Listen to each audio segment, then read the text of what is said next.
Welcome back to Girls Next Level podcast. I've got some bandages on my ass. Do you? Yes. Tell me everything. I'm dying to know. Okay, you guys, I have to tell you what I got done because I cannot gatekeep this. It's the coolest thing. I think it's pretty unique. Nobody knows about this. So I got my cellulite removed. I know that sounds crazy and like unrealistic. No, it sounds amazing and sign me up. I did. So I went to this guy, Dr. Manis, who Yes. you know who he is. He's a surgeon in LA on Sunset Boulevard. And I had this done like 5 years ago. So it doesn't last forever. It lasts maybe, I'd say a good solid 3 years. And then I started to notice like cellulite coming back. And then it just got to the point 5 years later where I decided I wanted to do it again. Question. Yes. Do you think it's the same cellulite coming back? Because No, kind of a different pattern. Okay, yeah. Okay, yeah. So for those of you who don't know, cellulite is caused because you have this fascia like right underneath your skin that kind of, it's like a net. It holds everything together. And then fat underneath it starts to like pucker against that net.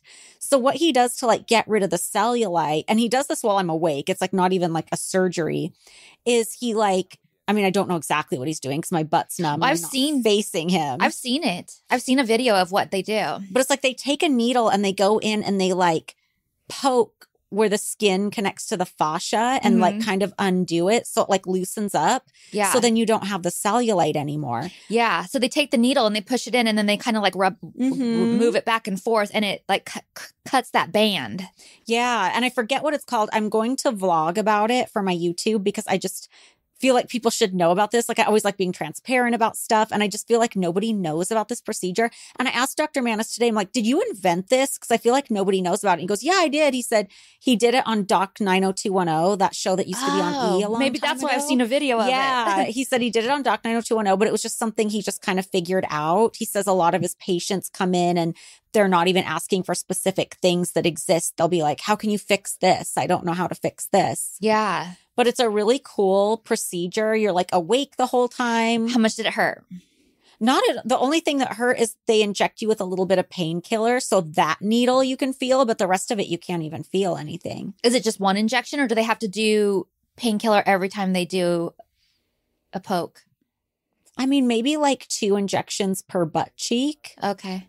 But it was super easy. It took 45 minutes total. This is the second time I've had it done. I think it's a really cool thing. And you guys, cellulite is totally normal. Every woman, almost like 99.999% has it. So don't feel like you have to do anything about it or anything like that. It's just, I think for me, because I like to take a lot of photos and Well, it's a personal choice. yeah.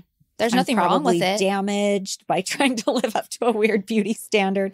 But I do believe in being transparent and I don't want to gatekeep. So Yeah. speaking of, what is Megan Fox gatekeeping? I know, right? She was on Call Her Daddy talking about the surgery she's had, what she hasn't had. And then she says, oh, and then there's this other really great thing I'm gatekeeping. I'm not telling anybody about it. She's got to know that's going to make everybody speculate like 1,000 times more than they would have. Yeah, maybe she's just a viral genius and just put it out there so it would go viral. Maybe. Everybody I see on TikTok who's speculating thinks it's a labiaplasty, but I feel like that's not a new thing. Yeah. I feel like labiaplasty isn't like a big secret thing that nobody knows about. No. And you wouldn't even, like, I don't even know why you would tell somebody if you had that done because it's such a private thing. And it's not like anyone's going to be like, wait, did you do something? I think that's why people think that that's the one she's gatekeeping, but it also doesn't make sense because she made it sound like it's this really cool thing that nobody knows about. Yeah, that wouldn't be that. Yeah. I think it's a face thing. Me too. And I'm thinking I'd probably want it. So spill the beans. Yeah. I So feel like it's curious. something that's like face tightening. Probably because she was Which- going in on how she's never had threads and never had a facelift, but she's not opposed to it. And she's had 3 kids and her face is tight. Yeah. So I'm curious. Maybe it's like some new laser that like really tightens up the skin or something. Yeah. Megan, reconsider. Let us know. Or like hit us We up just- and just tell us. Yeah, we just need to know. Megan's very witchy, so maybe she could just like put out the intention and I'd pick up on it. Oh, and then all of a sudden you'd find it. Yeah. And be like, oh, this is what I need to do. Hook me up, Megan.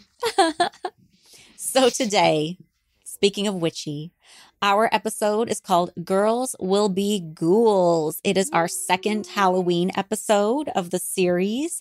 This is season 2, episode 12. It first aired on October 15th, 2006. So right before Halloween. The number one song in the UK at this time was Welcome to the Black Parade by My Chemical Romance. The number one movie was The Grudge 2. Remember that noise? Yeah.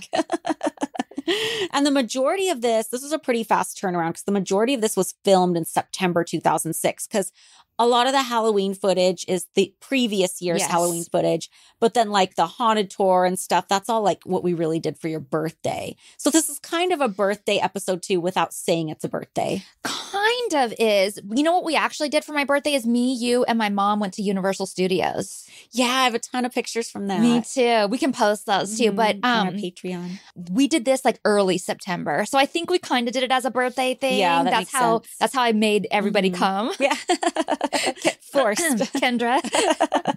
That's how I got her to do it. Yeah. So it starts out with like the Halloween props and lighting at the mansion, which is always so good. It's such a good mood. I love the Halloween episodes. They're some of my favorite. I think just because they're so lighthearted and drama free. It's never about the girls not liking each other. It's never about what's our dynamic with Hef. It's just a time when Kevin felt free to just do a fun, cartoony episode. Yeah, and there's lots of special effects in this one. I know. Lots. It's so funny. Lots and lots. So, I love it so much. I point out some of them, but I don't even think I point out the half of them. Yeah, there's like lightning and sound effects and little orbs and eyeballs popping out and growls. Screams. Yeah, people turn into skulls and screaming. And it's so fun. I love it all. I eat it all up.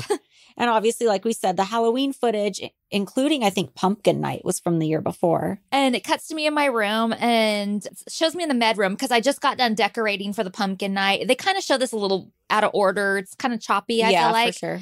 But I'm just getting done decorating for Pumpkin Night and I have to run upstairs and start changing. I have my French maid headband on already. And so it doesn't make sense what they show next because I go upstairs and it shows me applying all of the stitches and stuff. And I was doing that for Bride of Frankenstein. So that's a totally different thing that they were showing. But you were Bride of Frankenstein a long time before this. Did you do it a second time? I did it a second time. Okay, that makes sense. Because I was going to be like, I thought that was like your first Halloween here. It was. But do you want to hear a funny story? What? I remember that first Halloween you were with us and you were so excited about your Frankenstein stitches and stuff. And you showed it to me. And I remember being terrified for you that you would get in trouble. Really? Yeah. I thought, oh my God, Hef's not going to like it. Because they were too gruesome? Yeah. Like I didn't say anything. And obviously you didn't get in trouble. It was fine. But that was just my mindset at that time. Like I remember you showing me that and I was thinking, oh my God, she's going to get in so much trouble. Oh, because it wasn't sexy and hot? Yeah. Well, I mean, you were sexy and hot, but I just thought that it was so outside of the box for Hef. And I just was scared. I think a lot of my costumes were, because I always, like, I love to be sexy and pretty for Halloween, but I always have to have a gruesome detail to it. Well, I think you liked your costumes. I think I was just in a mindset because everything was so conformist. Yeah. And sometimes it was so scary to step out of line. I was like, oh, I love being an outlier. Yes, I know. Breaking those boundaries. We needed some outliers. And I say it's a holiday where you can go all out and you can be as themed as you want to be and you can be whoever you want to be because you can dress up in costumes and blah, blah, blah. And I still believe that today. Like, I feel like Halloween, one of the things that makes Halloween so amazing is you can do whatever you want and nobody's going to be like, whoa. Mm-hmm. And rarely will people even be like, well, that's too far. I mean, there are a few things, but like usually like it's sky's the limit. Totally. And I just loved having that kind of creative freedom and the opportunity to do that and knowing that no one's going to judge me that day because it's Halloween or I'm at a Halloween party. It shows Winnie in her Zero costume. Cute. Which I love. And my room this year is decorated so good. Was that the year you had the wallpaper and yes, stuff? Yes. And I'm bummed because, like I said, they are showing this all out of order and choppy. And so in the beginning, my room is totally decorated, all done. But it's actually later in the season because you're going to see when Elvira comes up, which is coming up in this episode, it's all pink. You're right. I didn't even think about that. It really jumps back and forth. And not only that, but my bed too. It's right when I'll get to it, but it's right when I got my round bed. So my round bed is in there, but there's no custom.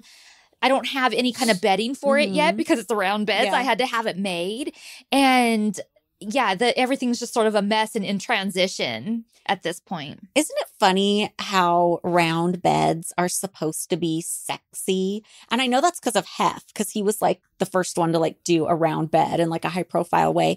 But I was looking through, I saw on Instagram, somebody was mourning the loss of one of those Poconos hotels. One of the last standing ones just got sold. So they're scared it's going to be like tore down. So they were posting all the pictures, and it has like the champagne hot tub and the heart-shaped tub and stuff like that. And it also has a round bed. And I was just thinking how funny, because there's nothing inherently sexy about just like a round bed by itself. If anything, I think you're more likely to slip off. You don't even got a corner to grab onto.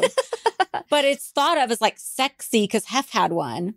And I wonder why he decided to have one. Like, was it just like a fun mid-century design element? And then he added all the bells and whistles, like, oh, it rotates and it does this and it vibrates, apparently. But it's just funny to me because it's like a round bed is thought of as like this sexy thing. But there's really, like, when you just break it down, there's nothing sexy because a bed is round. I'm going to throw out a theory. And I think you're right. I think it's just because Hef had one that it became like a sexy bed.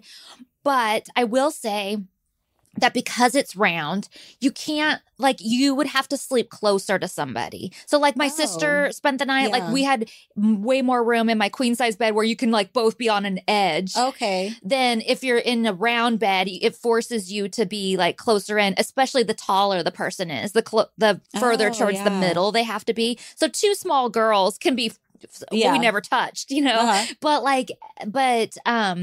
if you were a couple, it kind of forces you into the middle together. Interesting. That a little sense. More so than usual, especially if you're taller. Yeah.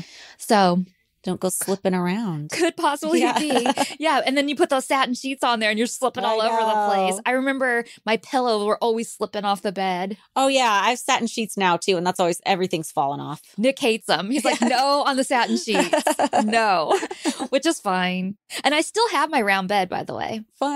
I don't know I don't remember if there's an episode that like kind of talks about my room transitioning and getting the round bed or not. That's interesting because it's brand new in this scene, I can tell. And it's like that through the series, like even in later seasons, like in one scene, you'll have hardwood floors. And then in another scene, it goes back to carpet. It's just like all over the place. Yeah. One scene, I have like a canopy bed. And the next scene, I have the round bed. Today's show is sponsored by Care of. I'm super excited because I got my Care of vitamins this week. And I love it because it's the little things, you know, like first I went on and did a quiz and they told me exactly what supplements they thought I would need or maybe what I wanted. And then they come in these cute little bags that are like zipped off and they have my name on it and they're all stacked in a little box. So it's easy just to pull out what you need for the day and take them with you on the go. And I just love that. I love that they're personalized and customized like that.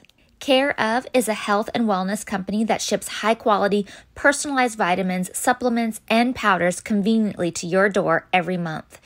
All you do to get started is take a short, simple online quiz about your lifestyle and health goals, and Care of will give you doctor-backed recommendations. It's that easy. Care of makes taking your vitamins on the go so convenient with individual daily packs that are perfect for a busy routine. Just throw a few in your purse, gym bag, or suitcase, and you're all set. Care of's daily vitamin packs are made with plant-based compostable film to help limit the impact on the environment without compromising on the quality and safety of their products. For 50% off your first Care of subscription order, go to takecareof.com and enter code NEXTLEVEL50. That's 50% off your first Care of subscription order at takecareof.com and enter code NEXTLEVEL50.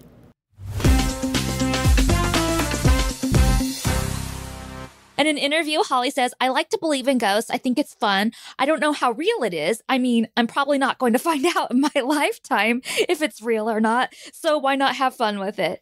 I thought that was funny and like a be careful what you wish for moment because I feel like I found out. Yeah, fuck around and find out. Yeah, not like I have like the answers for anybody, but I've had so many experiences like since then. So I just kind of laugh when I hear myself say that. I'm probably not going to find out in this lifetime. Well, you're not going to find out the answers, but you're going to find out that there's... I mean, I've seen some shit. Yeah, that there's something going on. Well, I feel like you got your answer almost immediately, but we're still in denial because that time we're sitting on my floor scrapbooking. Oh, that was a blatant one. Yeah, and she just says, I want to believe, but I just need some sort of sign. And all of a sudden my TV went to like so loud volume and we're running for like, where's the remote? And it was on my bed. We were on the floor. Nothing is next to it. And I had to turn the TV down. The timing on it was impeccable. And it was loud, like full volume. And I love that they're just showing little details like the pumpkins in the trunk of the limo, because for pumpkin night, we would always go to the pumpkin patch. It used to be Mr. Bones, which back then, Mr. Bones Pumpkin Patch, and that, if you don't know, is like the pumpkin patch everybody goes to get paparazzi'd when they go get pumpkins every year in LA. It used to be on the corner of like Clubview and Wilshire, like right on Wilshire. And I remember always thinking like, how is this plot of land just available? Like it's so valuable. And now there's a high rise there. But for the longest time, it was just this empty plot of land. And every October, Mr. Bones Pumpkin Patch was right there. And it was right down the street from the mansion. So we would go get pumpkins and load up the trunk of the limo with the pumpkins. And I wish they would have followed us to the pumpkin patch. And I'll get to why later. I wish they would have too. We have cute pictures from the pumpkin patch. Yeah. Maybe they didn't allow filming. I find that hard to believe, though, because it was such a paparazzi haven. No. Like, Mr. Bones had to know what they were doing. I feel like I remember them saying that they wouldn't allow them to film. Oh, no. You know what? You're right, because so many celebrities went there. That's why. Mm-hmm. Yeah, okay. And I love that you can see me eating a Frankenberry treat, because that was something I always made every year and still do for Halloween. Did you see that it cuts to you, like you're in a like cute ponytail in your shirt, and then it cuts to you in like curlers? Yeah. It's all over the place. And then it's funny because Brian asked you a question and you're like, I couldn't even understand. There's something about it's over there or something. Yeah. But didn't they stop making Frankenberry for a little while? I don't remember that. I thought you were having the hardest time finding it. There was a period of time where it was harder to find. Yeah. Okay, because I thought they've quit making it for a while. Now, every time I see Frankenberry when it's in the store, I'm like, oh, I wonder if Holly knows this is here because it's every year, immediately when I see it, I stock up. So there must have been a scarcity time because I still operate like that. Like if it's September 20th and I see a Frankenberry, I'm like, gotta get it. Yeah, gotta get it before it's not there anymore. There definitely was because I have it in my brain instilled still. Yeah. Did you try Carmela Creeper, the new monster cereal that came out this year? It's good. It's like caramel apple flavor. Oh, and she's a DJ, like a zombie DJ. Can I tell you something about Apple, though? So way back when, and this was not, I feel like around my 21st birthday, which we were just talking about, but like, it was maybe a little bit after that. But do you remember when apple martinis were the fucking thing? Like, yes. It was like, it was just like you wouldn't go anywhere without ordering an apple martini or like whatever. Everything was apple flavor and apple was such a thing. I loved them. Oh, and there were variations too. There was like the Washington apple. Yeah. Like if you were sophisticated, you get the Washington apple. Exactly. And there was even the caramel apple and everything like had like goo on the bottom, caramel goo. But I burnt myself out on apple flavoring so bad that now like if I get like a candy and it has like an apple one in there, like I don't even know what it would be right now, like a chewy sweet tart or something like that. I have to like throw the apple ones out. Oh, yeah. Yeah, so you probably wouldn't like Carmela Creeper. I would have back in the day before I like totally like killed myself on apple stuff. And they also sell a box that's like a mix of all the monster cereals. Oh, that's interesting. Yeah. I made treats out of those this last year. And then in interview, I say little things have happened, random things. Like I was taking some pictures throughout the mansion and I caught orbs, paranormal balls of energy. It's really creepy. And everyone I showed it to was like, whoa. But the thing is with this, because orbs are very, very controversial. So I want to talk about this for a second. Orbs in pictures are usually dust or a bug or like a lens flare or something like that. And I was not referring to those orbs. They show a whole bunch of those in these pictures that they show. The one that I'm referring to is I was taking pictures for my Clue birthday party, and I took a picture of the Great Hall, and above the chandelier is a giant. It looks like the moon is in the house. It's huge. And they do show it, but they show it so up close that you can't tell the size or like really where it is or anything like that. And it was so massive. And I'm like, wait, what the fuck is this? Mhm. So I took it back to Rit's camera where Yeah. we used to get our pictures developed. And I asked them, what is this in my picture? And they went through the negatives. I'm like, what are those things called again? They went through the negatives and they looked at it with a loop and they said they have no idea what that could be. And I've asked other paranormal investigators since who like analyze that kind of stuff, what their thoughts are, and nobody can get back to me on an answer. Nobody. Weird. So I'm not saying it's paranormal. I think it's very weird though. And Yeah. I wish that somebody would give me some sort of answer. And you guys, I know all the big players in this field. Nobody can give me an answer. That's so crazy. I don't know if they just don't want to burst my bubble. That's not paranormal. No, people are waiting to burst people's bubbles. That's around what every I corner. think too. So why, like, it's very interesting that nobody knows. Yeah. I do Okay. love that they showcase your orb photos, though. I think that's fun. Yeah. I love that they're documenting because they talk about you getting your paranormal investigator certificate. And I love that in the process of that, they're also documenting the original Mrs. Letts story, which we talked about last season.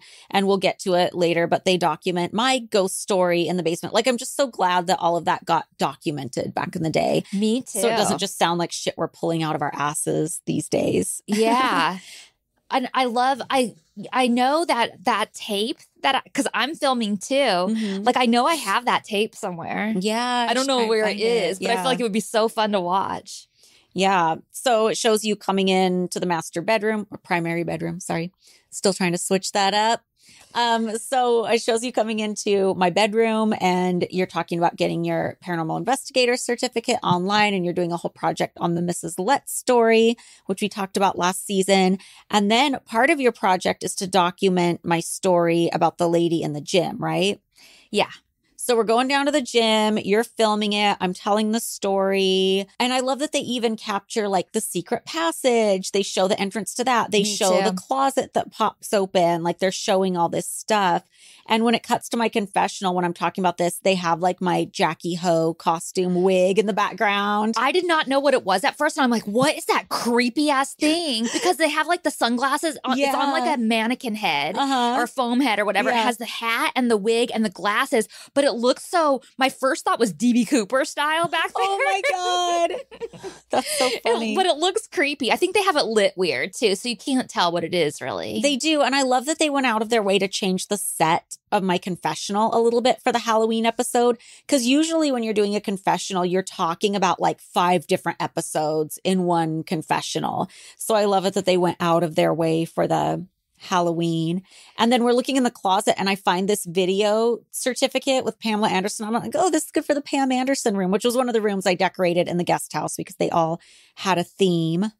In commentary, you say that you would love, because we're talking about making this documentary of the house being haunted, and you say you would love to do a documentary on GlamourCon. And I was like, even today, I'm like, that's brilliant. Like, you should do that. Does GlamourCon exist anymore? No, but I think that's even more fascinating. Like, I'll help you. Let's like talk to the original players, all the people that did it. Like, let's like talk to, because it would be fascinating. I think the real loss, though, is it's not still going on. So you can't really capture the people that are going now. Because I thought GlamourCon was so fascinating. It should be a documentary.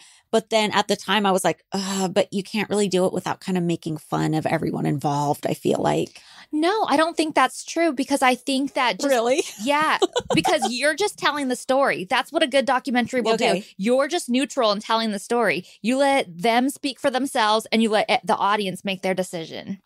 It'll speak for itself. Yeah. Because GlamourCon was interesting. Yeah, like you don't have to put the spin on it like, what the fuck? Yeah. They'll do it themselves. Yeah. If somebody could have magically gone and made a GlamourCon documentary, that would have been really fascinating. I don't think it's too late. And I bet people have all kinds of video footage of it. Yeah, I bet you're right. Well, somebody out there, it's not my project, but I think I'd watch it if somebody made it. I want to do it. Do it. Do it by all means. Yeah. Oh, Stacey would be a great person because she was going to it for so long. Oh, 100%. She knew all the people. She knows a lot of the guys, the Yeah. fans that were there. She would do those private shoots and stuff that people could pay for. Yeah. Like she knows the ins and outs. Did I tell you guys how much I love Hungry Root? First of all, I went on and I put in all of like my likes and dislikes, my preferences, everything. And then it sent me like meal plans that it suggested. And then I'm super picky, or should I say particular, about certain ingredients and different like herbs and things like that. So I was able to go on and like take things out or add things and substitute them. Plus I was able to do like some of my regular grocery shopping on there too. And it was all just delivered to the house. Like, I absolutely love it. Hungry Root is the easiest way to eat healthy. They send you fresh, high quality groceries, simple recipes, and essential supplements. It's like your personal assistant for healthy living. Take a fun, short quiz, and Hungry Root will get you to know your personal health goals, what you like to eat, and more. Then they'll build you a personalized cart with all your grocery needs for the week and give you delicious recipe recommendations to put those groceries to use. Each order is fully customizable, so you can take their suggestions or choose anything you want. They've got fresh produce, high quality meat and seafood, healthy snacks, smoothies, sweets, ready to eat meals, kids snacks and meals, vitamins and supplements, and much more. Right now, Hungry Root is offering Girls Next Level listeners 40% off your first delivery and free veggies for life. Just go to hungryroot.com/nextlevel to get 40% off your first delivery and get your free veggies. That's hungryroot.com/nextlevel. Don't forget to use our link so they know we sent you.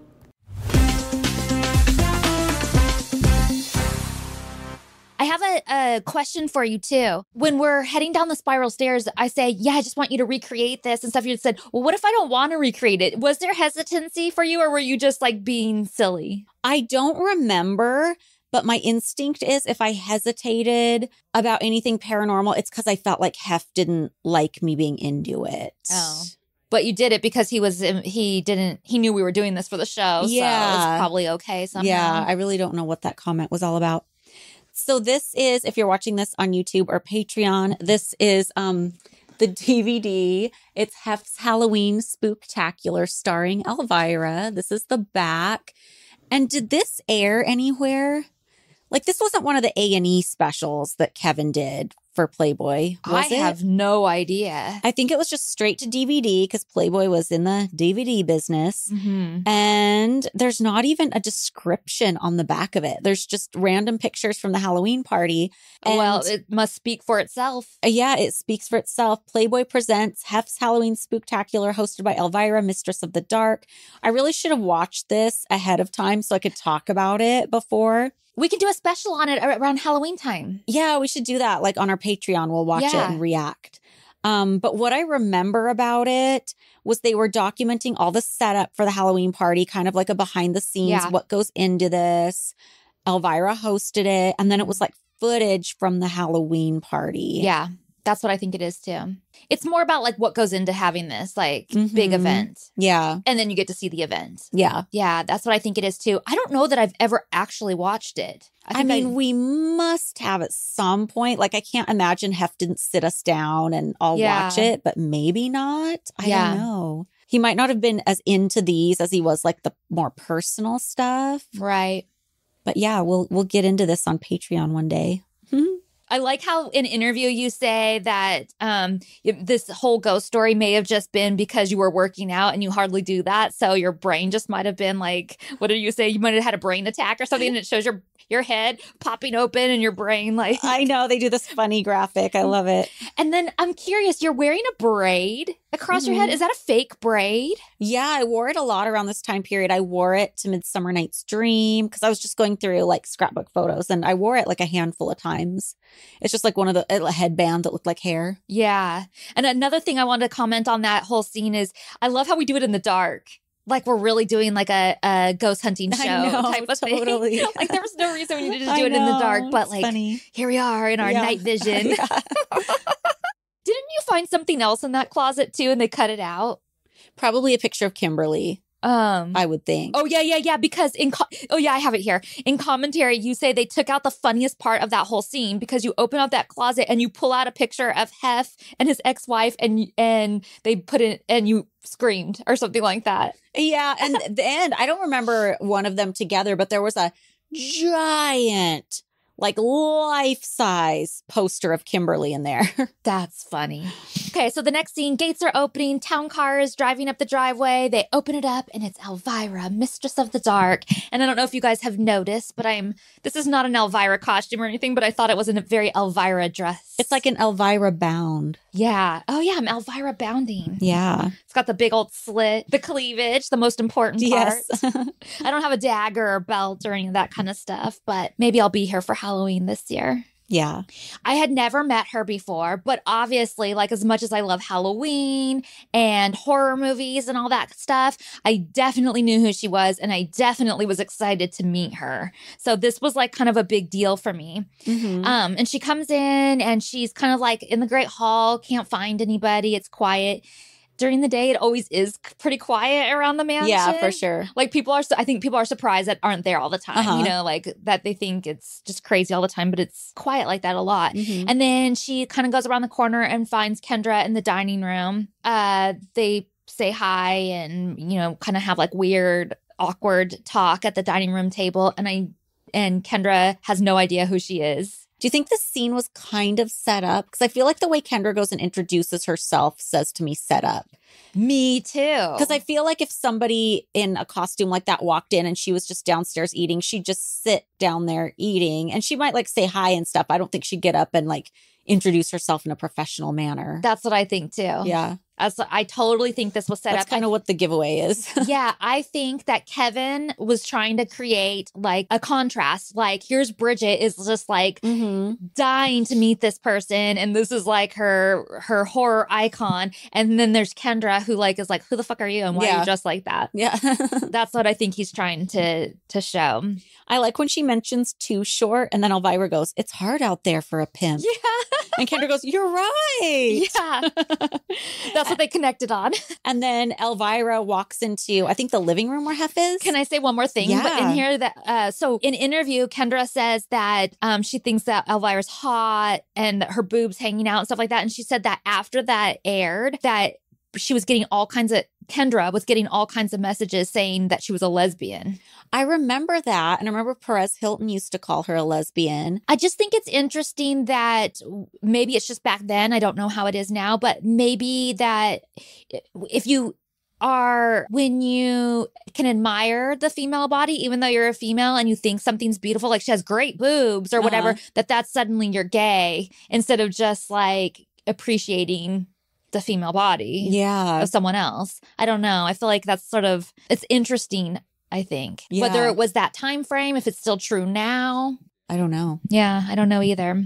And then so Elvira walks into the living room and sees Hef. Hef greets her and stuff. I love how she does the wiggle over. She goes, and they play that little Scooby-Doo noise. Yeah. I love it. And then I forget what she says leaning up to this, or she says something like, "You can always get new girls," or he says that. Oh, I have it here. So she's telling him that he has such great taste. She's talking about the house and the way he's dressed. We're like the Addams family here, and that she fits right in, and that, you know, she wants to get pictures later for her Christmas card. I wish I would ask her. I need to ask her if she ever used it as her Christmas card. Oh, yeah. And he says, "That's a good idea. I'm going to use it as mine too," the picture as his Christmas card. And he said, "The girls might be a little upset, but hey," and she says, "Well, you can always get new girls, right? Our biggest fear." But doesn't he say something after it? Like, and he absolutely, but he says, "That's right. Easy come, easy go." I don't like his attitude there. I really don't. And I think they're 100% just joking around. She for sure is. Like, she's fully like playing a part and being funny. But his tone, I felt like, was rude and not totally joking around, and I was like, ew, fuck you. I know. I felt like I even felt that way at the time too. Now I look at it and go, he's joking, she's joking, like whatever. But like, I do feel it, and it's because it's such a triggering thing for us because and I don't think we had any worry at this time. Like, I think we were solid, all of us. And I don't think that he was wanting anybody in, and everything was good. But just hearing him say that and being so flip about it is like hurtful. Then it shows us peeking over the railing. Yeah, fans peeking down. Yeah, because I was so excited, but at the same time, like, I'm sort of shy when it comes to stuff like that. Like, I don't like approaching people, even though she's in our house, you know, I still feel like very nervous. And I definitely didn't want to interrupt like what they needed to do. Yeah, well, also, we never knew when we were welcome with stuff like that. Like, if Hef was filming something, obviously, sometimes we would be invited or, you know, supposed to join him for certain things. But we didn't always know if we were welcome to stuff like that. Like, it wasn't really casual, like, oh, this is my boyfriend filming. Of course, I'm going to pop down and say hi. Like, we still had that feeling even then of like, oh, if we go interrupt, we might get in trouble or yelled at or something. Yeah. And I think it's so funny. She's like looking up at us and she goes, I'll never be as beautiful as her. We might as well just jump. Yeah. And Hef says, we're talking about moving her in as a new girlfriend. What do you think? And I'm like, she can share my room. And that cuts to me in confessional rolling my eyes and they put like green eyes. And they put like a snorting noise. It's like, I know. It's so funny. It's so scary. Oh, and you say in commentary that the fans were taking this scene totally serious and then saying that he shouldn't make Elvira a new girlfriend. Oh my and gosh. that people wrote to you saying that she was mean. Oh, no, wait. I say people wrote to me saying that she was mean to me. Damn, people did not get the humor. No, not at all. And you guys, just for the record, I did not think that she was being mean to me at all. And this is my very first opportunity of meeting her, and we have been friends ever since. Well, it's crazy that I feel like it's kind of obvious that Elvira's like playing a character and she's being funny, but people thought she was being rude. But Hef can be like, who cares what the girls think? You can always get new girls. Absolutely. Ha ha ha. And nobody's like, Hef's a dick. Right. Isn't that weird? You're so right. Do you guys know what one of my biggest challenges is right now? Keeping everything straight, just like mom life and work life and keeping track of like everybody's schedule. What days do I have the kids? What days don't I have the kids? What do they have going on? All the stuff. It can get pretty crazy sometimes, but not so much anymore with the Skylight calendar. It's the perfect gift for busy moms who love organization. That's me. The Skylight calendar is a smart touchscreen calendar and organizer for all your chores, groceries, to-do lists, and a great way to manage appointments to make sure they never overlap and they're never missed. It helps keep busy households on track and everyone on the same page so families can get time back for the moments that matter. No more constant reminders, no more cluttered paper calendars, no more worrying what someone has forgotten something. Skylight Calendar is available in 2 sizes, a 10-inch or a 15-inch. The 15-inch size is wall mountable. It shows all family events together in one spot with events color-coded so you can easily see what everyone has going on each week. The chore chart feature helps establish positive habits and routines while allowing the family to easily manage household tasks. Kids love checking off chores and watching their progress bar update. 100% satisfaction guarantee. If you don't love the Skylight calendar, you'll receive a full refund. We offer a 120-day money-back guarantee and free returns. As a special limited time offer for our listeners, get 15% off your purchase of a Skylight calendar when you go to skylightcal.com/level. That's SKYLIGHTCAL.com/level. Mother's Day is coming right up, so order today to get 15% off your purchase at skylightcal.com/level.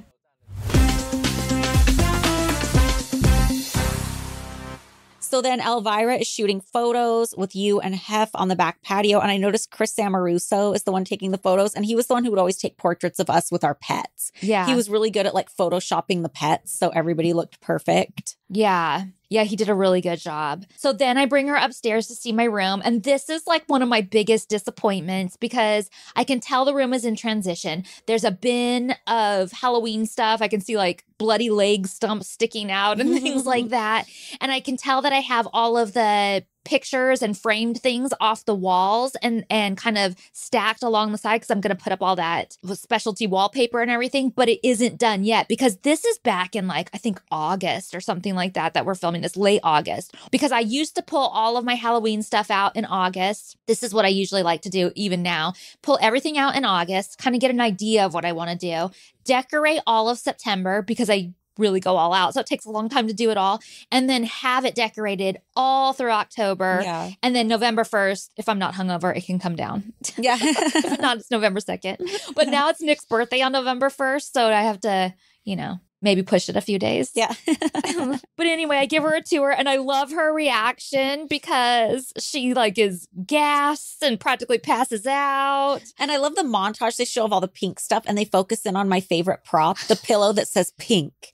It's not just a color, it's an attitude. Yes. And I'm saying, I have Woof Woof dolls though, and I have a spooky Barbie collection, and I have Woof Woof and a cradle. She's like, that's so Rosemary's Baby. It kind of is. It is. What do you think Rosemary's Baby looks like? Because if you guys don't know Rosemary's Baby... Wait, I think they show it for a second. No, I don't think they do. Wait, okay, I haven't seen the movie in a really long time, but I thought at the very, very end... No, she just looks in. I mean, I'll double check this before I let this play out. But the way I remember Rosemary's Baby is she looks in the bassinet at the very end and you don't see the baby. You just see her reaction. She goes, oh my God, it's eyes. Oh, that gave me a chill. So what do you think Rosemary's Baby looks like? Well, because I thought I saw it. So I have a vision in my head. What does it look like? It's like okay, how do I even describe it? It's like a little demon thing. I'm trying to make the details come through. I feel like I have a blurry image sort of, but and it's if I remember right, it's so quick. You just it's like a flash that they show it. But it was just very demon-like. It's like a baby form, but it doesn't look like a baby. It's I picture it a baby thing with goat's eyes. Have you ever seen what a goat's eye looks like? Yeah. It has those weird up and down pupils. Oh, my vision is not so clear that I can do that, but I feel like it had horns and it had it was discolored. Want to know a funny off story on the Rosemary's Baby thing? Yes. So Nick's mom is best friends with Mia Farrow. I love who played Mia Rosemary's Farrow so Baby. much. I think Mia Farrow is the strongest person. Just all the shit she's been through. Oh, yeah. Oh my God. In the scene, I'm trying to get pointers from Elvira, for my Halloween costume. And in interview, I say it was so cool that Elvira was here. I mean, who can say that they've had Elvira in their bedroom? And then it's kind of quiet for a minute. I'm like, well, hopefully not too many people. Yeah. That's funny. And then I tell her I'm so glad I got a chance to meet her. And I'm so glad that she came up to the mansion. And she's like, so who do I have to talk to she's still doing her thing, who do I have to talk to live here? And then I get really serious with her and I say, oh, you have to go blonde. And then it shows her that's so funny. Rushing out of there, slamming the door. Bye. And then the next scene, they cut to a really cool Easter egg. Oh, yes. Yes, They cut to one of the tombstones in the front yard, and it says, Kevin Burns in Hell. Yes. Which was the tombstone for our executive producer, Kevin Burns. But the reason it's a fun Easter egg is back then, nobody knew who Kevin Burns was. His name is at the very end of the credits, but nobody knew. So it's anytime he was on the show, which was usually when he was in a huge costume and you can't see what he is. Oh, he makes a cameo in this. Yeah, for sure. We always thought it was fun because the audience didn't know who he was. So yeah. And then it shows pumpkin night happening. Mm-hmm. We get a rare Ashley sighting. I know. So, you know what I have to say? Not to be the downer of downers and just down on this scene, but I was watching this scene and I'm like, I hate this scene. It's so boring. And the reason why is because it's another one of those scenes. It's just so overdone, repeated. This is so throwback to season 1 where it's here's the girls all doing something fun and Kendra's going to walk down late to her hip hop music and do something that's a little off. And it's not I'm hating on it because it's just a Kendra thing, because I have tropes that happen over and over in this show that I hate. I hate how I'm always trying to make the Playmate house happen. I need to give that up already. Yeah. But I just feel we should be past this already. It's season 2. Can't we do something a little more creative? I feel I've seen this scene a million times before. The obvious example I can think to compare it to was the Easter egg. Yeah. This is exactly like the Easter egg party, but in a different font. You know what's funny is you say that in commentary. Oh, I do. Which is interesting because I say in commentary, Holly says this is not her favorite sequence because it's redundant to Easter. And you actually say it was filmed 2 Halloweens ago. So that's correct then on the pumpkin carving thing. I couldn't watch with commentary this time when I was doing the research because I couldn't find like my DVD plug-in for my computer. So I had to do YouTube, but... Oh, Stitch Fix sends style so good you can feel it. They deliver all the confidence that comes from a truly amazing outfit without any of the work.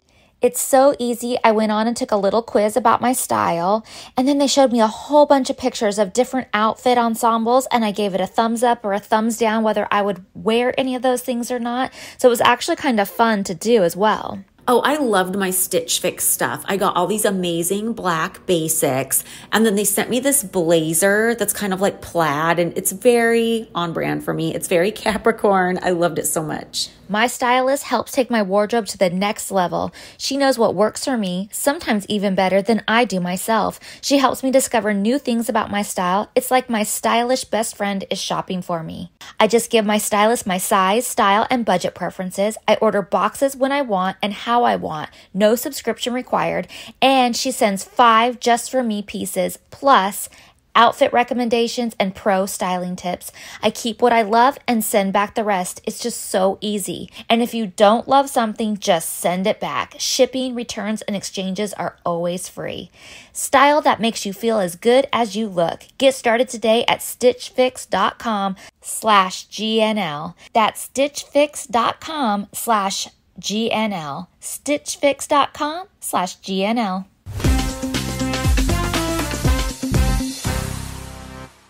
Yeah, and like obviously I love all of this stuff and everything, but I did think that it's unfortunate that it has to be Kendra coming late again and then being really loud, like she's yelling because her pumpkin's not turning out, and then, you know, of course, a failure at her pumpkin carving, which is not really a failure. No, you can't mess up carving a pumpkin. It's like whatever it is, it is. So yeah, I did feel all of those things too.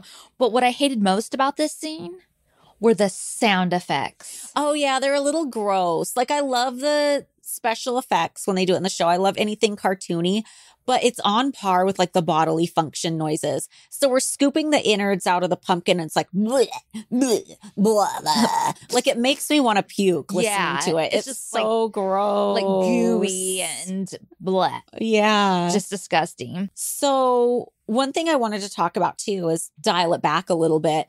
So this is the first episode of like the second half of season 2. Yes. The episodes that they added on to the end. So the last thing we'd filmed before this was Kendra's 21st birthday in June. So we had like most of June, all of July, and almost all of August off before we started filming again. And the first thing we would film back is what's going to be the next episode, the anniversary episode. So what did we do that summer? Because I just found my scrapbook accordion files from this section. I'm bringing up my notes right now. So we finished like mid-June because we got back from our Europe trip like June 4th or something like that. And then we had the baby shower on like June 10th and then a few other little like things in there. So then we're done. Like, I think that was the last thing we filmed. And then like June 17th, we have the Jazz Festival, which is always a big deal for all of us. And then on June 28th, we shot Mike's Hard Lemonade, which I thought was really fun to shoot. And we have pictures from that, and I'll post it on our Patreon. Yeah, I don't remember anything from that shoot, but what was that? Was it like an ad for E? Did it run on E? Did we get paid extra for it? Was it just something we were wrangled into doing? I don't think we got paid for it. Because a lot of this stuff, a lot of this brand deal stuff and ads, we didn't always get paid for. We were just kind of like expected to be team players and jump on board, which we were fine doing because obviously the show's a huge opportunity. Yeah. And we would get paid little things like for the Captain Morgan, we got paid kind of like a photo shoot fee for being in the photos, but it's not really on par with what you would think of as like a celebrity. And I put that in quotes because I don't think I'm like a big celebrity because I was on one season of Girls Next Door at this point. You know what I mean? But anybody who's on TV, you would think like their brand deals or endorsements, you get paid a decent amount of money. It was never on par with that. We were always just kind of wrangled in and like, oh, here's like a couple $1,000 for the shoot day. But like, did we even get paid for filming a Mike's Hard Lemonade ad? I don't think so. Yeah. I don't remember any paycheck with that. I could be wrong, but I don't think so. And like any extra commercials we did for E, that was always just like expected. Oh, we do tons of stuff for E. Remember E Online was always coming to film with us? Yeah, which sucked about E Online because that was the home of like the horrible mean message boards that they just allowed to thrive. I loved working with the people from E Online. Like I just thought they were so fun, and they did like really fun little skits with us. And I remember anytime E Online wanted to film something, I was like, yes, like we do game shows and stuff, and they would bring like buzzers and like set up like a fake game show looking thing.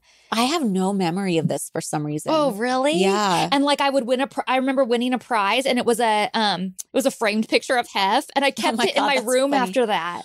That makes sense because there are some oddly framed photos of Hef in the backgrounds of your confessionals moving forward. And I remember thinking, that's weird. Yeah. Well, I shoot it with E Online this summer because we do most of what we do. Like we have a busy schedule, but most of what we do that whole summer is promoting because this is June and July, but on August 1st, season 1 DVD is coming out. And they have us promoting our asses off. And it's interesting because we're already almost done shooting season 2. And we still, like, this is going to be the first we're learning that our nudity is, like, on every DVD in Walmart. You know what I mean? Uncensored.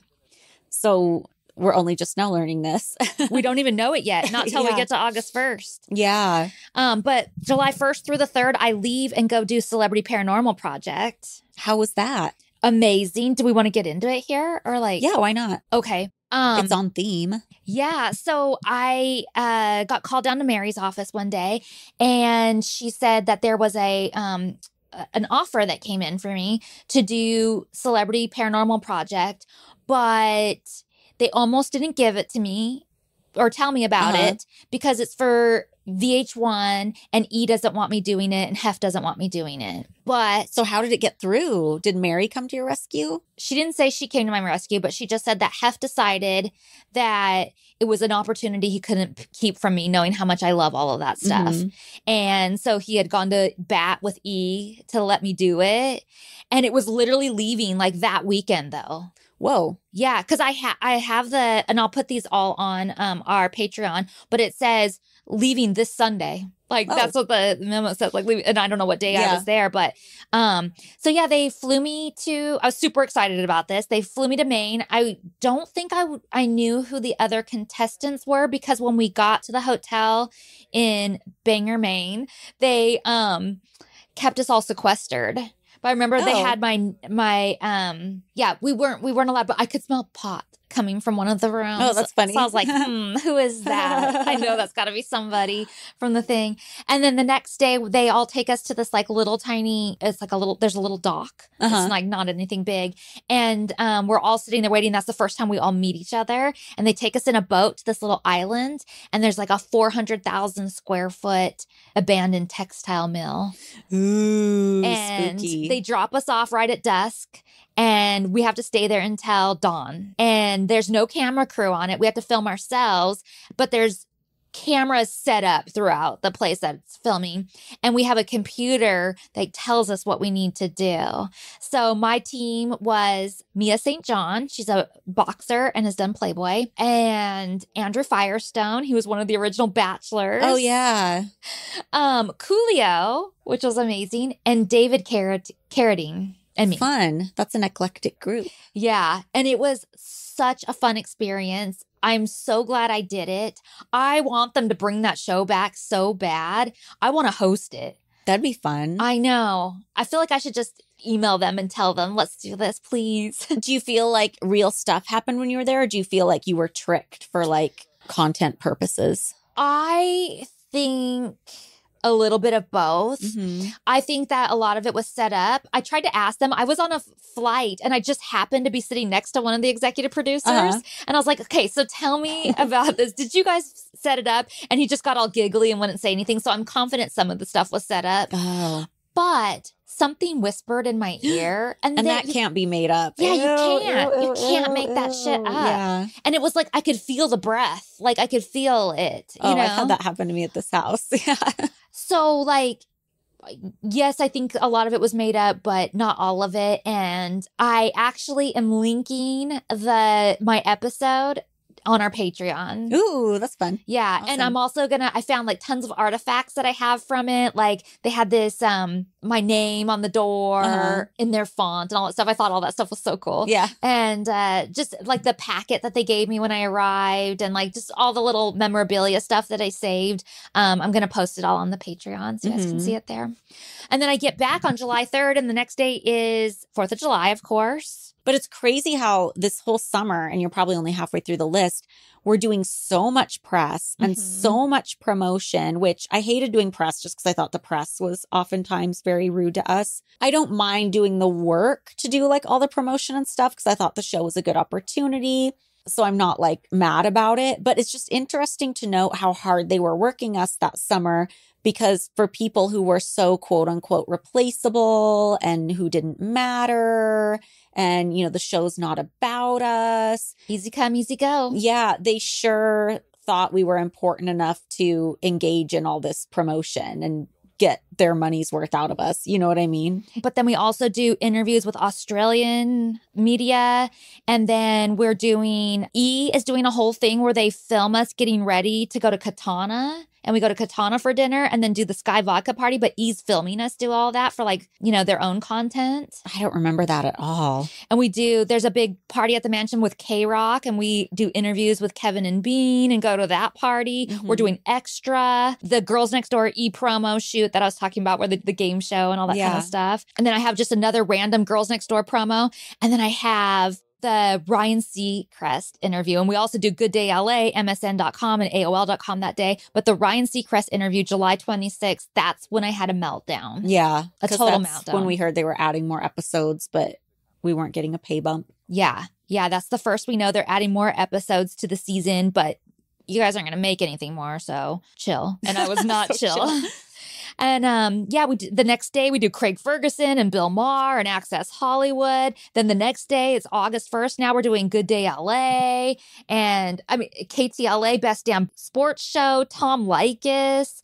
The list just keeps going on and on. All the different. Oh, one day we have a whole French press day.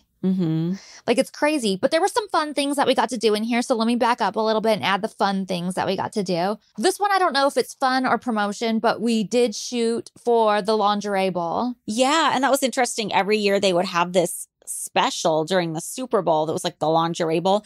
So we were shooting for it because I guess we were going to be commentators at it. So we shot the pictures, but then the Lingerie Bowl got canceled before it could happen. So I remember I was so excited about being a part of it. Me too, because back then, like, if you were part of the Lingerie Bowl, that meant you were a bombshell. Yeah. Like, it was a thing.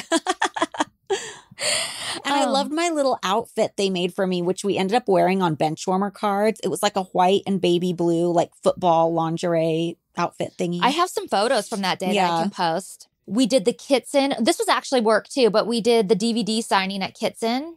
And your jewelry? Yeah, there was an event to promote my jewelry line. And I remember I got so mad because Kendra was so late to it. And she ended up apologizing to me later. But I just remember feeling like weird about it. I mean, first I felt weird about it because it was my jewelry line, but I'm not good enough to do the appearance by myself. So that was kind of a weird underbelly feeling I had about it. And then I think I felt like, why is she being late? Is she being late because it's my thing?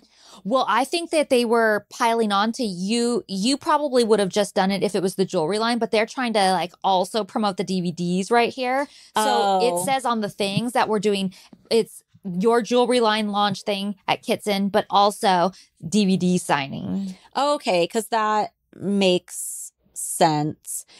And this isn't something we're getting paid for at all. This is just like something we're expected to do. Oh, one of the other things I forgot to mention, and this was work, is we did the Big Tower Records event too. So we're doing all these signings. We're doing all these like press things. It's like every day. It is every day.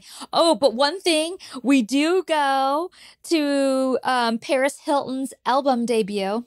Oh, yeah. I remember she sent out invitations to it and it had a tiara in the bag. Cute. I love that.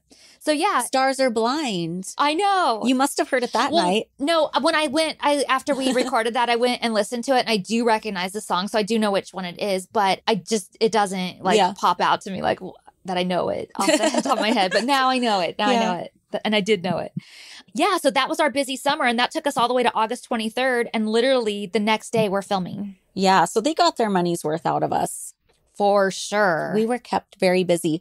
Do you remember like how you were feeling that summer? I mean, I know the Ryan Seacrest meltdown happened, so that must have been part of it.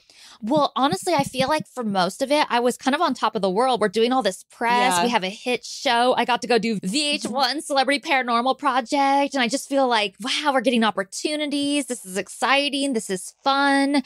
But when they added those episodes on, like, and weren't going to offer to pay us, I started, and we're doing all this press. I don't know if I was just tired or what, but you guys, I can't describe how much of a meltdown I had because I really melted down there. And I just felt like we were really being taken advantage of. Yeah. And so it kind of went from like a high to that being a low. And then I just had to get over it because the bottom line was, we're not paying you anymore. So yeah, too fucking bad was the attitude. Yeah. I remember kind of being a little bit melancholy that summer because even though we'd done so much, like we just shot our second cover, like we were doing a hit TV show.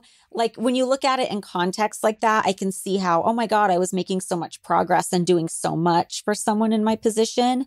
But at the time, I didn't feel that way. I felt very much like, oh my God, my life isn't going anywhere. I'm stuck here. Everyone else is moving on. I remember really feeling strongly that May when Kara was doing her Playmate of the Year. I felt like she's graduating and she's moving on and I'm just stuck here and nothing's changing. I felt like nothing was changing in Hef's in my relationship. I felt like I was missing my window to have kids. I felt like, you know, I mean, and we didn't know that there were more seasons of the show coming. I didn't know I was going to go on to like work at the studio. I didn't know we had 2 more covers. Like we didn't know any of this. So I thought, oh, we got to do some cool things, but maybe I didn't feel like that was enough for all the years we'd been through, like all the 4 years of Mean Girl drama that led up to that. Yeah. I just remember feeling kind of melancholy and like, okay, cool. If we get the show renewed, cool. Well, I have a thought on why you might have felt that way. Why? Aside from, I mean, this doesn't help what was going on in your relationship or, you know, your timeline for having kids or anything. But we know that Kendra's already doing all kinds of appearances, club appearances and things like that. So she's getting to leave and do all these like extra events. And now I'm getting VH1 Celebrity Paranormal Project. And even though it's just like a quick trip or whatever, it's a new opportunity. And I did get paid for it. Yeah. And you aren't getting, it's not that you're not getting those things, but you're not able to go do those things even if something came in. I mean, you might have had things coming in that they weren't going to even show me this. So who knows 100%. All the things. Playboy PR told me that everybody in the club appearance space knew that I would not do a club appearance unless I only did charity parties. And I was like, wait, I never said that. So somebody put that rumor out there to just stop me from getting offers. And I don't know if who it was coming from. But all our offers came through Playboy PR or got to the mansion directly, but never to us usually. Yeah, no, nobody had any way to get a hold of us. So it was all filtered. So everything was gate kept. And I often wonder, like, what other opportunities came for me that I wasn't allowed to do? Yeah, we'll never know. I know. And this would all come to a culmination on Hef's and my anniversary, which we'll see in the next episode. Yeah. So that was my summer. Yeah. Yeah, so that's the first half of this episode. Next week, we will go on to our spooky tour and all the stuff that goes along with it. So if you would like more content, check out our Patreon at patreon.com/girlsnextlevel. And we will see you guys next week. Bye, guys. Bye.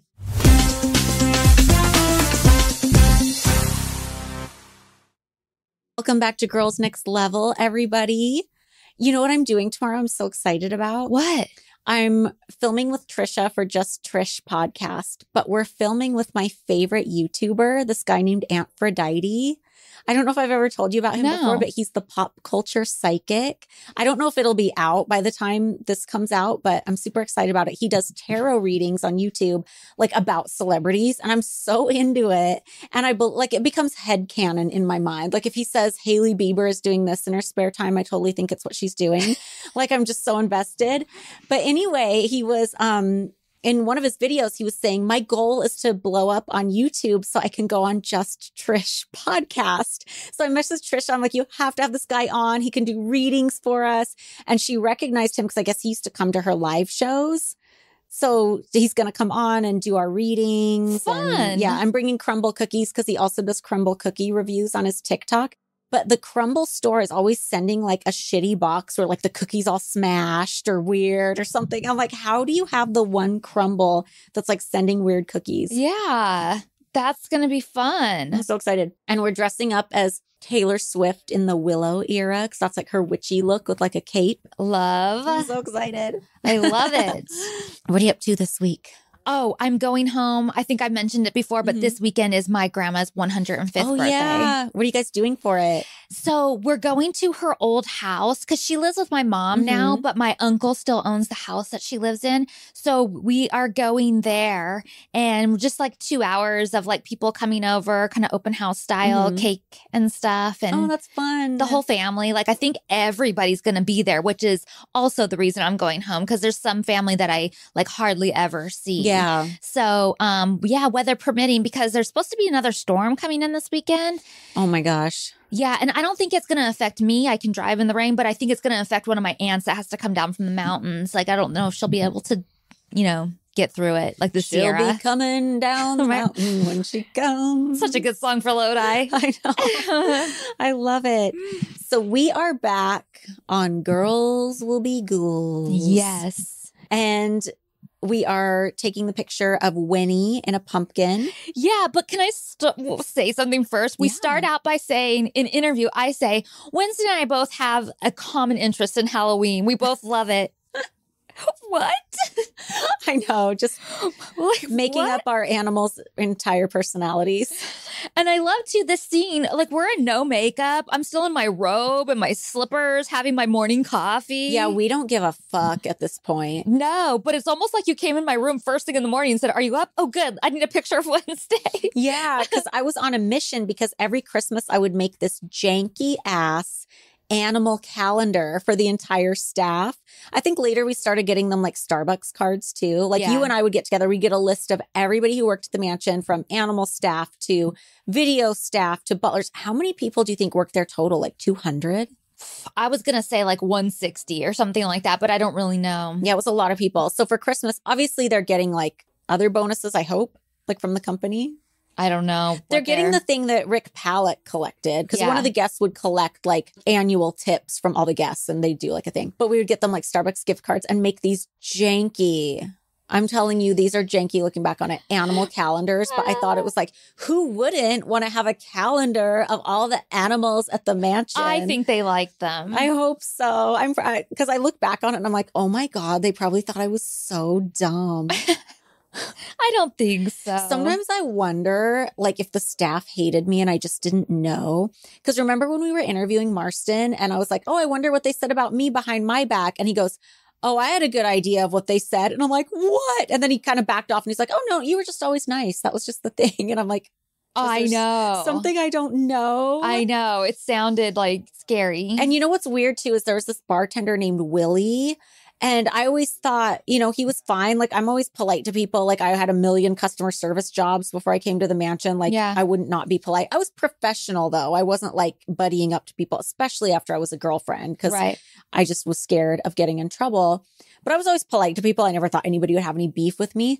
But he was writing this like fly on the wall account that somehow got back to Hef. And I ended up reading it because I think Joyce in the office was still friends with him. And he just hated me so much. And I thought it was bizarre because we barely interacted. Like, I would order drinks from him and that's it. Yeah. But he would say that, well, he hated Hef's second wife, Kimberly. And he would always compare me to Kimberly and say that I had a miserable face and that I was always next to Hef. So I clearly had an agenda and I was just as miserable as Kimberly and just awful. And I was horrified. Yeah. And I know that's a reflection of him and not me, but it's just so weird to find out that somebody that you thought you got along fine with just hates you. Yeah. Yeah. It's devastating. It really is. And then it makes you feel like you don't fully understand the way people are perceiving you, you know? Absolutely. And then you wonder, like, who else thinks that? Like, I just happen to know that because this guy, like, wrote a manuscript. Yeah.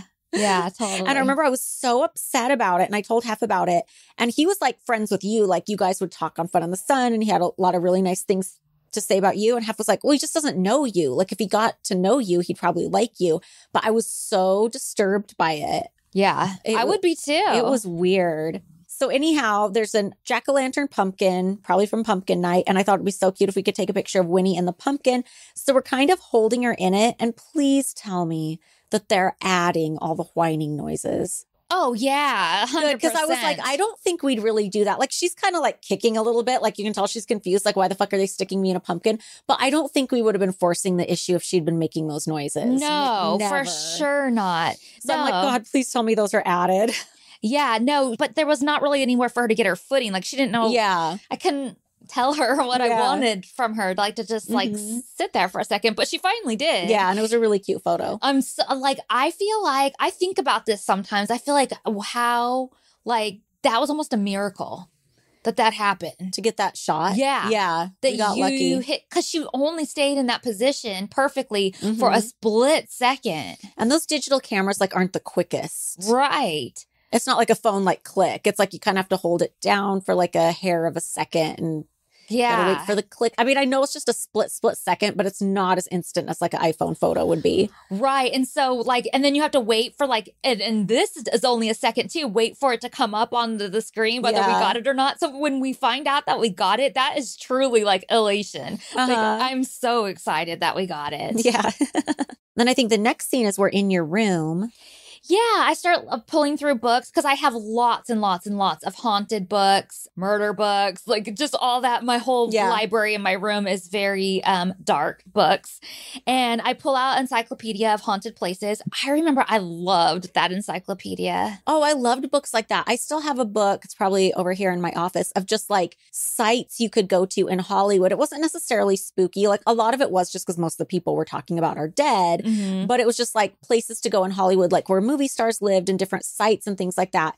And we're about to go on this tour that you guys will see. And it was very elaborate because of like how we traveled, but it wasn't too different from what you and I would kind of do on an average day. Like we would be like, oh, I want to go see the Spanish Kitchen restaurant because it's supposed to be haunted. Or I want to go see this place. Or let's go drive by Joan Crawford's old house, you know? Yeah, totally. It was our hobby. So I say in interview, I'm interested to see if the girls want to go with me on a tour in a hearse to all the haunted places in Hollywood for a paranormal homework assignment.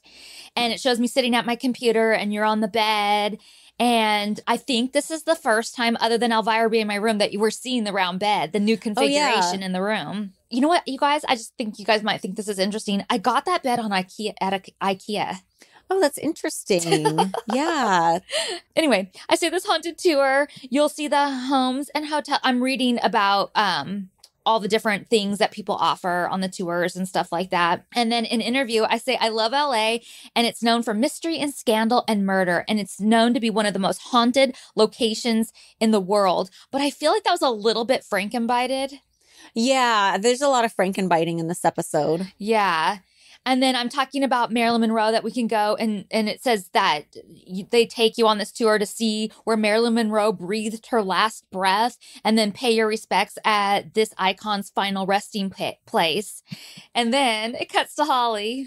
Okay, so I thought this was so weird because producers were very excited and had kind of predetermined that we were definitely going to go to Marilyn Monroe's grave, which is also the future site of Hef's grave because he purchased the crypt next to her.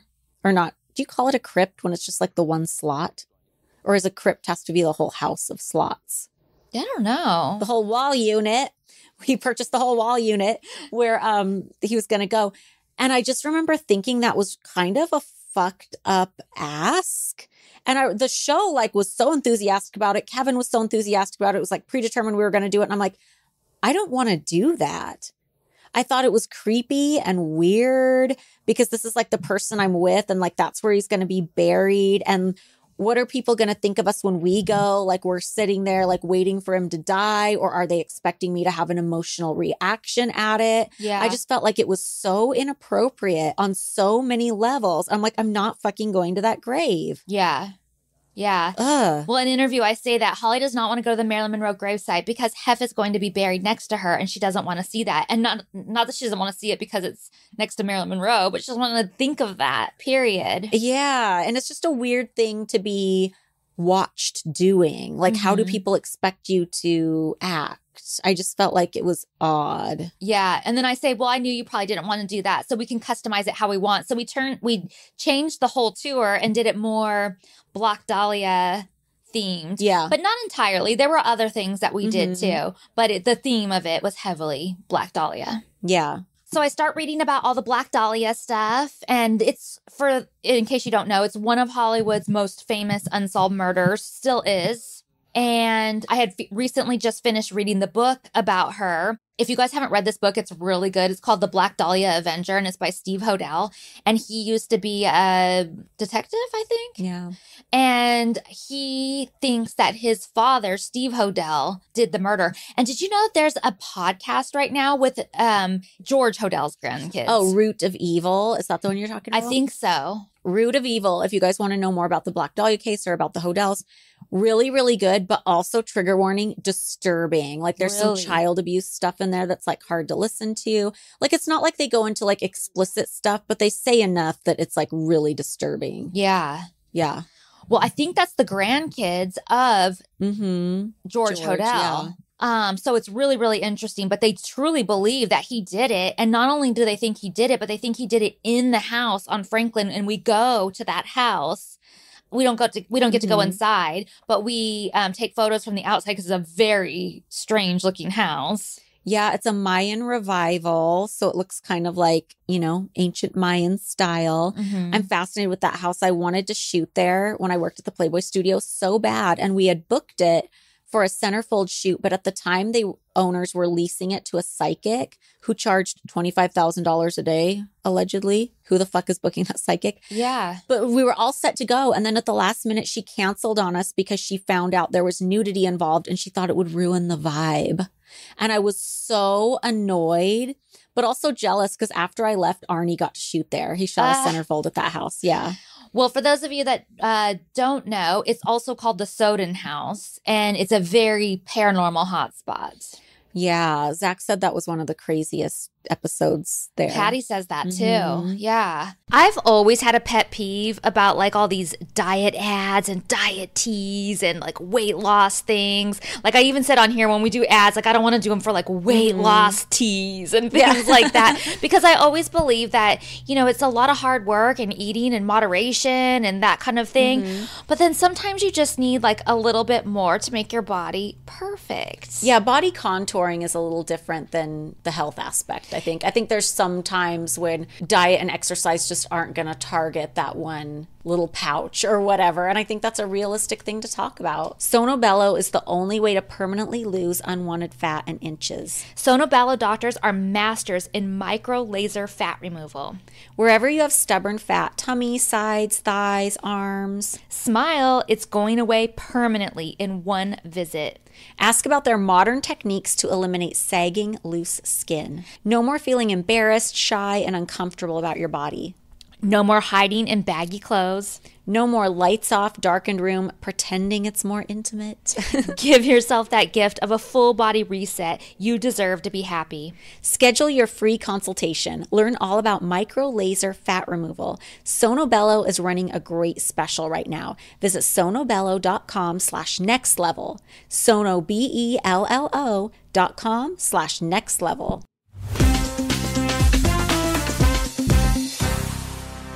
But I love that it shows too how I'm like researching things and I got the books out and I got the computer going and I'm writing lists and everything because that's so me right there. It's just an authentic day. It really is. Like, I feel like it really captured what I do. Did we go to the Biltmore? Was that one of the places we went? We definitely went to the Biltmore, and they don't show that. I don't think we were allowed to film there. Mm-hmm. So then the next scene, I pull up to George Barris's. You know what I think is so funny is you say you're looking for a spooky car, and eventually we get a spooky car, but it cuts from you saying you want a spooky car, and then you go straight to ordering bunny rims. So like for a second, it doesn't make sense. I thought that too. I was like, wait, what? Yeah, they don't even build up that I'm going there for 2 reasons. Mm-hmm. I go there, I pull up in my Porsche, I'm hugging George, and in an interview, I say, George Barris is the ultimate car customizing guy. He's also the ultimate dress up in a spandex Robin onesie, and you can see the outline of his dick at the party. Totally. Sorry, I tell that. It's the only thing I can think of when I think of George Barris because it was just so unexpected.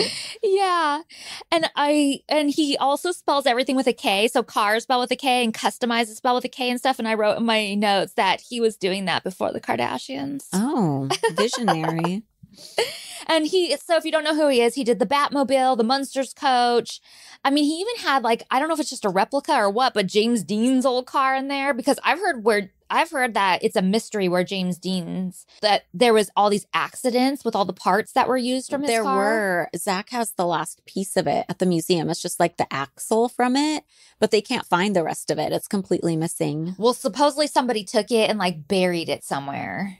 Buried it? Oh my God. Yeah, but I don't know, but it's crazy. But there's at least a replica. And then I asked George if he'll customize some rims for me. I want bunny rims. I wanted a Playboy bunny in the middle with a red rhinestone eye. And they had the people there and we did the whole thing. It was amazing. They turned out incredible. Yeah, they were cute. I think there's another episode that comes out where I actually later get season, them. yeah. So then I turn around and he said, and here's the cargoil to use for the paranormal tour. So the cargoil is a hearse from what?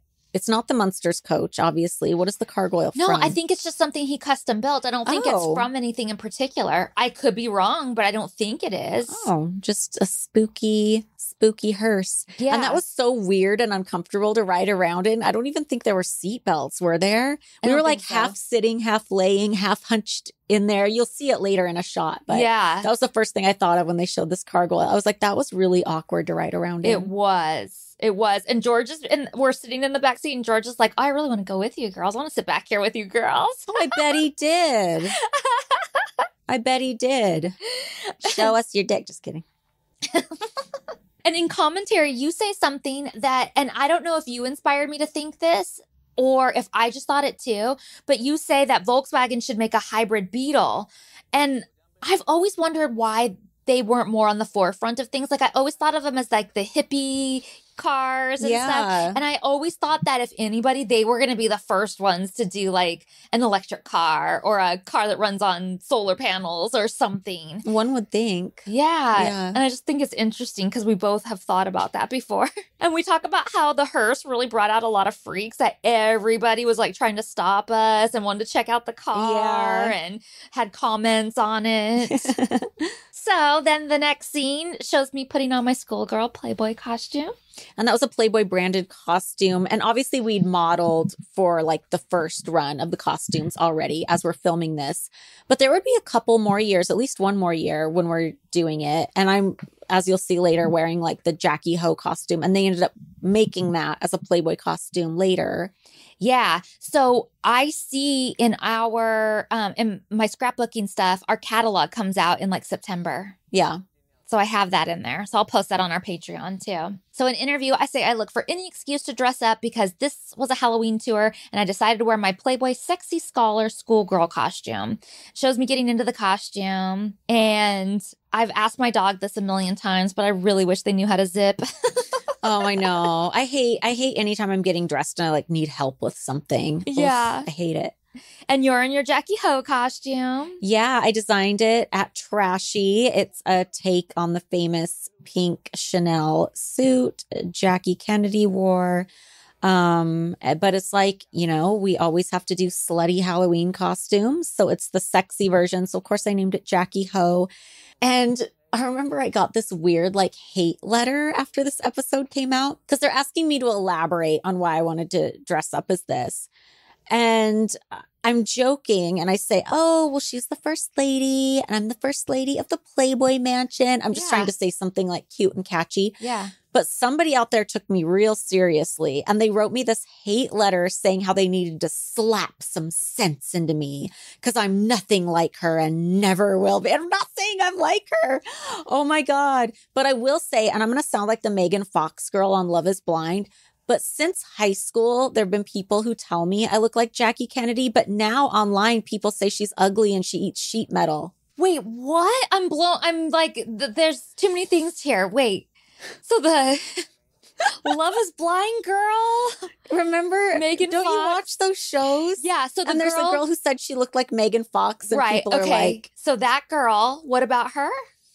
Well, just like people think she doesn't really look like Megan Fox. So I'm making fun of myself and saying that I'm in high school. People used to tell me I look like Jackie Kennedy and people are going to be like, you look nothing like her. What the fuck are you talking about? So that's the parallel. Well, you look nothing like her. But what was the eating sheet metal? Okay, so this is like a Gen Z TikTok thing. All of a sudden, like Jackie Kennedy, who people always thought was a beautiful woman up until recently, people are finding like these ugly pictures of her and are just like, oh, no wonder he was sleeping with Marilyn Monroe on the side. And, oh, she looks like she eats sheet metal. And like, that's the joke now is that she eats sheet metal. Interesting. So I'm like personally offended. But I also think I'm nothing like her and did not deserve that hate letter. So. Well, let me back up and say I've never thought you looked anything like her. I was told that in high school. I think it's like a face shape thing. That's bizarre to me. And secondly, I know people always like talk about how pretty she is. I never really thought that. No hate on her. Like, great. She had amazing style. Are you on the sheet metal train? I don't know if I'm on the sheet metal train, but I always thought she wasn't particularly attractive. Beauty's in the eye of the beholder. Yeah. I don't think I would have ever verbalized that until now, though. So then it cuts to Kendra. Wait, can we back up and just be equal opportunity here? There was also a lady on TikTok who was a teacher and saying how she was telling her kids that in the 60s, John F. Kennedy was considered really hot. And she showed the picture, she showed the class, and the class just was not having it. They're like, absolutely not. This guy's not hot. I don't get it. And she's like, I'm really having a hard time convincing my class he was hot. Yeah, I never thought he was particularly that hot either. I mean, it's all relative, right? Like for a president, okay, as the presidents go, maybe he's like one of the top ones, but that's like not a high bar. Yeah, I think he was running against Richard Nixon at the time. So it's like JFK was the hot one. Yeah. But also I think beauty standards just have changed so rapidly in the last couple decades. Like even now, like you look at people who are considered like the most beautiful actresses of the 90s. And when people showcase them on Instagram now, they'll put face app over like young Gwyneth Paltrow or something because today the beauty standard is filters and like all this ridiculous shit. Right. So I think it's just time like warps us so much and just filters have warped us. Yeah. And by today's standards, everybody was ugly back in the day. Yeah. That's crazy. So that was a whole knotted ball of yarn talking about, where was I? Jackie Kennedy, Jackie Ho costume. So then it shows Kendra getting ready because it's got to be a contrast. I have to say, I do like the graphic tee she picked out for the day, though. I do thought too. It was good. Yeah. She throws on some jeans and this graphic tee that says "Go to Hell," but she's like, written in like bloody writing. But she's got like was it bloody writing or was it like flame writing? I thought it was kind of like vaguely bloody. Like it was a black shirt with like red lettering. Yeah. Vaguely bloody. But she kind of really says it with attitude. Like I think they were kind of giving her shit for not dressing up. Not us. We don't care. I don't think anyone expected her to dress up except. I feel like the producers were trying to get her to do something. Mm-hmm. And so she pulled out that t-shirt. You know what I'm so enthusiastic about? One of my favorite things.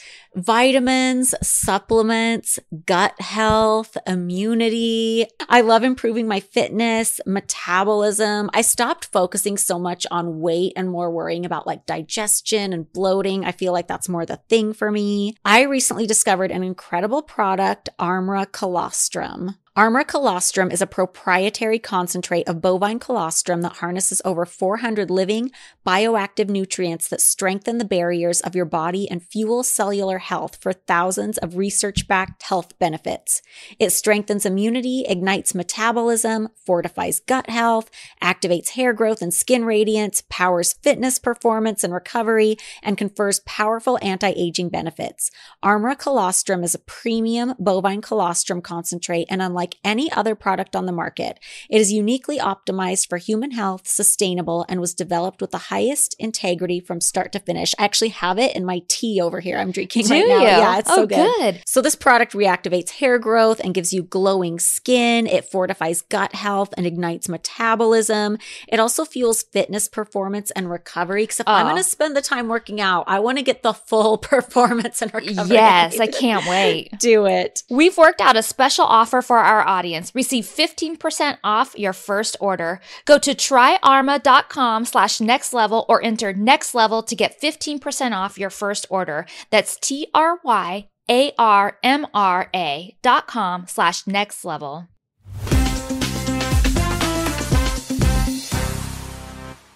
And then we go walking down to the office. And Mary looks at my costume and says, "That's the death suit."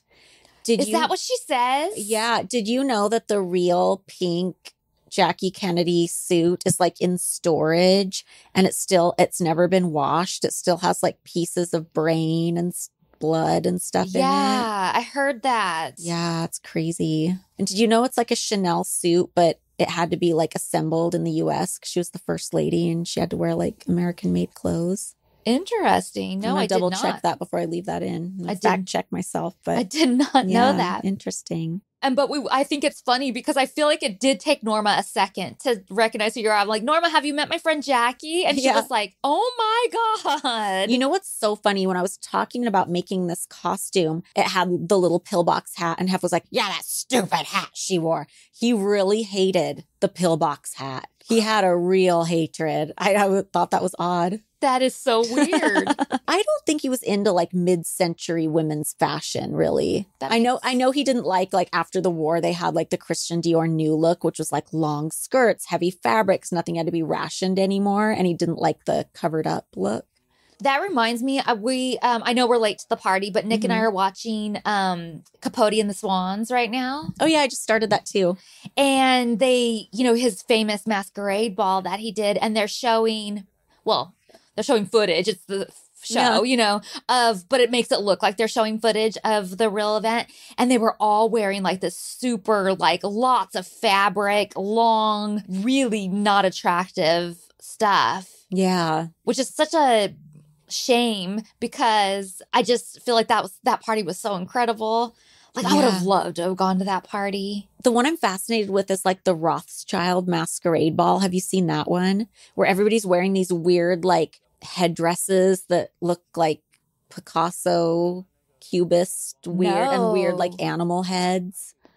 No, I haven't seen that. And I'm fascinated by it because clearly somebody was custom making the stuff and it all kind of looks like they kind of went to the same place almost. Interesting. Yeah. But as we're talking to Norma, we see the hearse pull up the driveway and out gets Tony in his cape. And I say, he's dressed up worse than us. And Norma's like, "I don't know if you girls should go with that guy." He was funny. Who was that guy? Because he's like jumping in front of us and they put like fake screams over it. Yeah, he worked for George. He was like one of their drivers that would deliver the custom cars. I don't know what else he did for them. He probably had more jobs than just that, but I just know that part about him. And I met him over there and I thought he was so funny. He was funny. He's a real character. Like, yeah, he was 100% just like that. So much energy. They kind of make it look like he's our tour guide, or somebody says he's our tour guide, but he's not, because I actually hired Scott Michaels from Dearly Departed to come and give us the actual tour. And is this the first time you're meeting him on camera? It's the first time I'm meeting him ever, but I had been talking to him on the phone to plan this trip and emailing and that kind of stuff. But this is the first time I'm actually meeting him. That's so weird to me because you've been friends with him for so long and I didn't realize this was the first time you guys met. Yeah. So you guys, it's incredible because we're still friends to this day. So 2 people in this episode that I met back then and I'm still friends with now. That's so cool. I think so too. And then we climb in the hearse and we're going away and there's a voice overlay that's Kendra saying, how do you spell hearse? Hers or something like that. Like, and I'm like, did they ask her to say that? Like, what? It just seemed odd and weird. And why would was she texting? I think she was texting and was telling somebody we're in a hearse right now and wanted to know how to spell it. As we're heading down to the site where the Black Dahlia's body was found, I'm explaining what happened to the Black Dahlia in my confessional. And I'm explaining it in a very strange, insensitive, infantilized way. And I was like, why am I explaining it like that? Because I'm like, she was cut up and just, I forget what I say, but it's very weird. Yeah. And I'm thinking I must have been doing that because there was just no room for seriousness on this show and everything was a cartoon and had to be explained like you're talking to a 5-year-old. Because I sound like I'm trying to explain a gruesome murder to a 5-year-old is what it sounds like to me. Yeah. It's really strange. Did you notice they use the fake Unsolved Mysteries music all through this too? They're like, no, but I love it. Yeah. So we get to the site where the Dahlia's body was found. We do photos there. And when her body was actually found, there were no houses there. It was just an empty field. And a mom was walking her son to school and she saw something in the field that she thought was a mannequin. So she went to go look and it was a person who had been completely cut in half, very brutally drained of all her murdered. blood. Yeah, like in a different slashed location across the face. It was really bad. Yeah. Yeah, they carved like a smile in her face. Have you seen like her morgue photos? Mm-hmm. So disturbing. It's really scary. Yeah. The next stop we do is George Hodell's house that we were just talking about. It was the Mine Revival home. We stop there, do the photos. It's a freaky looking house. There's no question. It's very imposing for sure. And have you ever looked it up to see the photos inside? Like what it looks like? The layout is weird. Like I couldn't imagine like actually living there as your home. Do you remember the movie The Aviator? They shot part of that there. Oh, really? Yeah. It just seems very cold and uninviting, just even in the photos. It really does, yeah.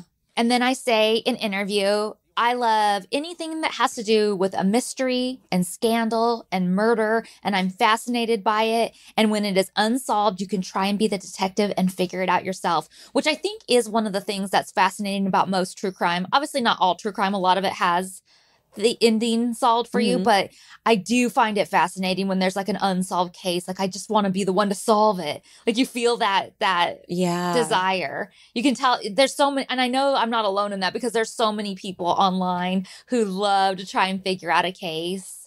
Do you want to hear a weird mystical story? Yes. So this was back like October, November.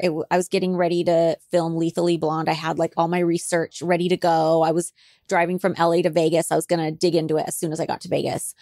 And I, typed in my address in Waze. Obviously, I know how to get there, but just depending on traffic, there's a couple different ways you can get to Vegas. There's a couple different freeways you can take to the 15. Oh, there's can I interject? Yeah. Every time I leave here or come here, I put in my address, either your address or my home address. Just to try to beat traffic? Yeah, because it'll tell me the quickest way to get home. Because obviously there's other ways I can do it. So I always do it. It'll tell me if there's an accident. So I don't care if I know it like the back of my hand. Yeah. I always put it in. Totally. Anyway. So there's a couple different freeway options you can take to get to the 15. Those are the basic ways. Sometimes if shit is really crazy, like on the Cajon Pass, they'll send you like out to Palmdale and then you take Pear Blossom Highway. That's the outlier. That's the weird one. Yeah. To the 15. But this time when I was driving out, Waze, and I think I was like driving on a Friday or some day when it legitimately would have had like really bad traffic. So I didn't think this was so far out of bounds. I was just trusting Waze, however it wanted to send me. And it sent me a way I have never been before. Like it sent me out to Pasadena, then through the Angeles forests to Pear Blossom Highway, then to the 15. But it had never sent me that way before. And I'm driving out there and I'm like, this is so strange and different, and it's pretty out here. It was still daylight, so I could see everything. I just thought it was so weird. Traffic must be awful everywhere else. Why am I being synced this way? And then I remember seeing this really beautiful bridge that really made an impression on me. Wow, that's so cool. So I get home, I'm opening up like my research and everything, and one of them was a case about a woman named Kimberly Pandalios who was found murdered in the Angeles forests. And later when they found some of her belongings, like a journal and some items of clothes, it was found under that bridge I passed by. And I'm like, that just gave me chills. And I almost feel like I was sent that way on purpose. That is crazy. I just got a chill too. It was such a weird coincidence. Like I've never been sent that way before. I didn't even know that was a route I could take after all these years of driving back and forth between LA and Vegas. And it's a weird route. Like when you're doing it, like the whole time I'm going, this has to be wrong. Yeah. It's very, very, very weird way. Yeah. And I wouldn't recommend anyone go that way because the whole time I was going, I was feeling like if I broke down, this wouldn't be good. Or if I got a flat tire, this wouldn't be good. Like there's nowhere that feels, the road is very windy. There's nowhere that feels very safe to turn off. There's nothing close by. I just felt like this feels dangerous. Yeah. And then I learned that it is. That's so creepy. Yeah. So then it has us going off to the next location and we go to the Comedy Store and I'm reading in the car about what the building used to be used for, that it was all the famous Ciro's nightclub and that the ghosts date back to the days of Hollywood celebrities when mobsters frequented the place. In an interview, Holly says Ciro's was taken over by Mitzi Shore and turned into the Comedy Store, and her son Pauly Shore, who you guys might recognize, was nice enough to give us a tour. I love Comedy Store lore.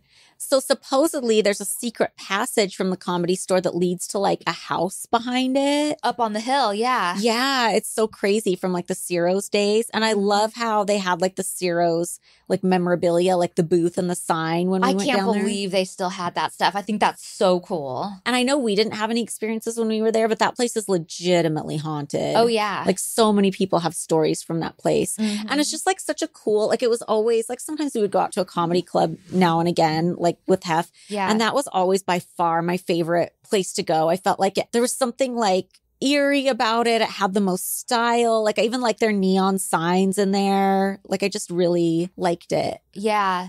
I've gone back since and did a private tour with Pauly. Well, not Pauly himself, but he had this guy that works there give me a tour and it was so elaborate and so extensive. I was like, it was amazing. Yeah, it's so cool. All the stories and everything.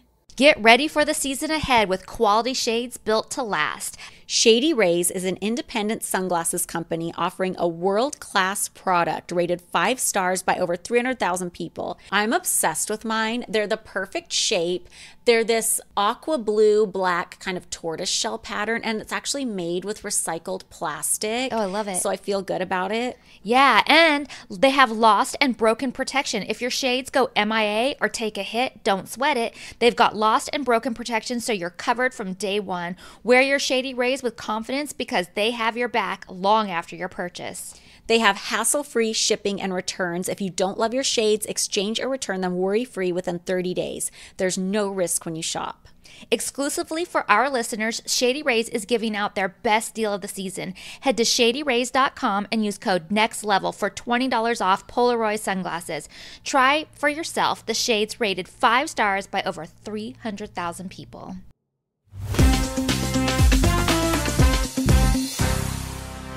And then I do feel like there's a weird sensation I feel in there. Probably. And then Pauly starts acting like he's experiencing something too, but I'm like not buying it in any way. I'm like, no, you're not feeling it. And I say in the interview, I think the scariest thing on our tour was Pauly. I think you're right. He's so funny. But we love Pauly. Yeah, totally. We're just giving him shit. Yeah. Have I ever told you what my favorite blind item is?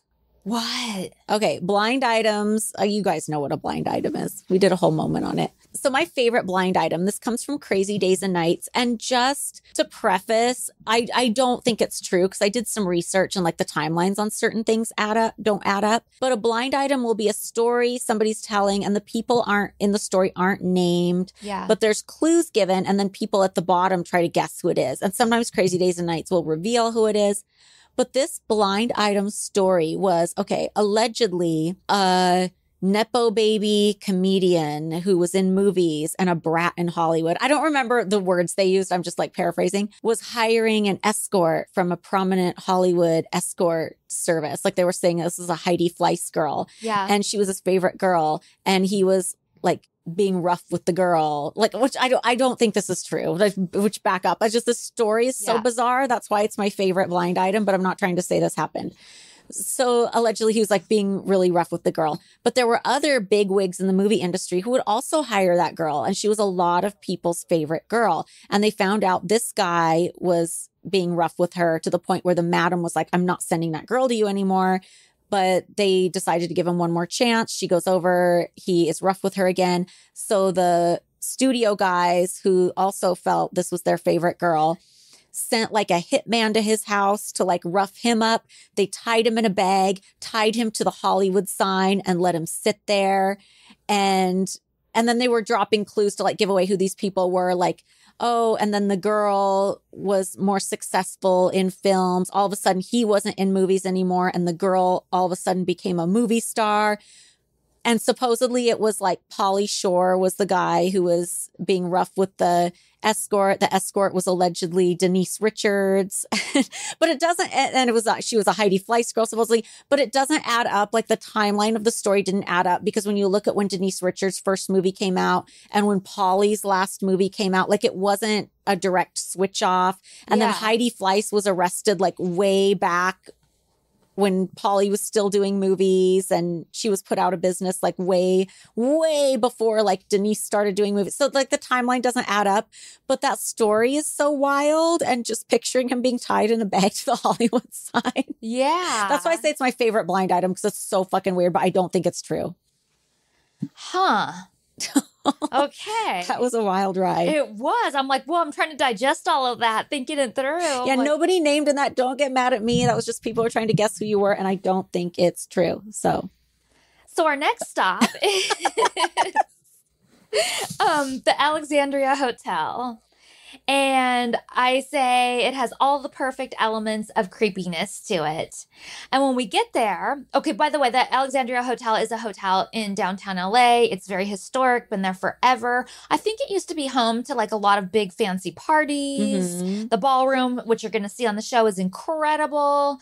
But we meet this guy named Marty who like gives us the tour. And when I talk about him, I say that our contact was really enthusiastic and I love enthusiastic people.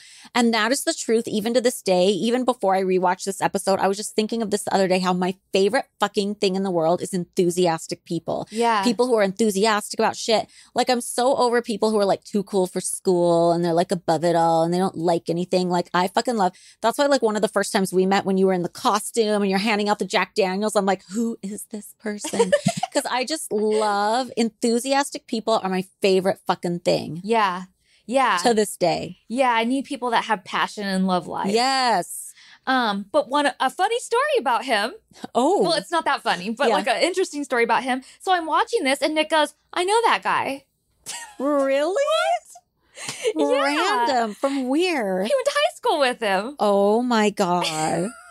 That's funny. And I said, well, I was always curious, who is he? Because like, does he work for the hotel? And he's like, no, he was a locations manager. Oh, so like for when movies? people were filming, okay, yeah. So if you guys don't know, there's a location manager that's hired for TV and film and stuff like that, and they are familiar with like a billion locations. So if you say I need an empty field, but I can see Los Angeles skyline in the background, they know where to take you. You want an old creepy hotel, they know where to take you. So they just kind of know all of those things, and they set up all the filming rights and like paperwork and all that kind of stuff. So he was a location manager, but I was telling him how much fun we thought he was and stuff like that. He's like, it's just so weird.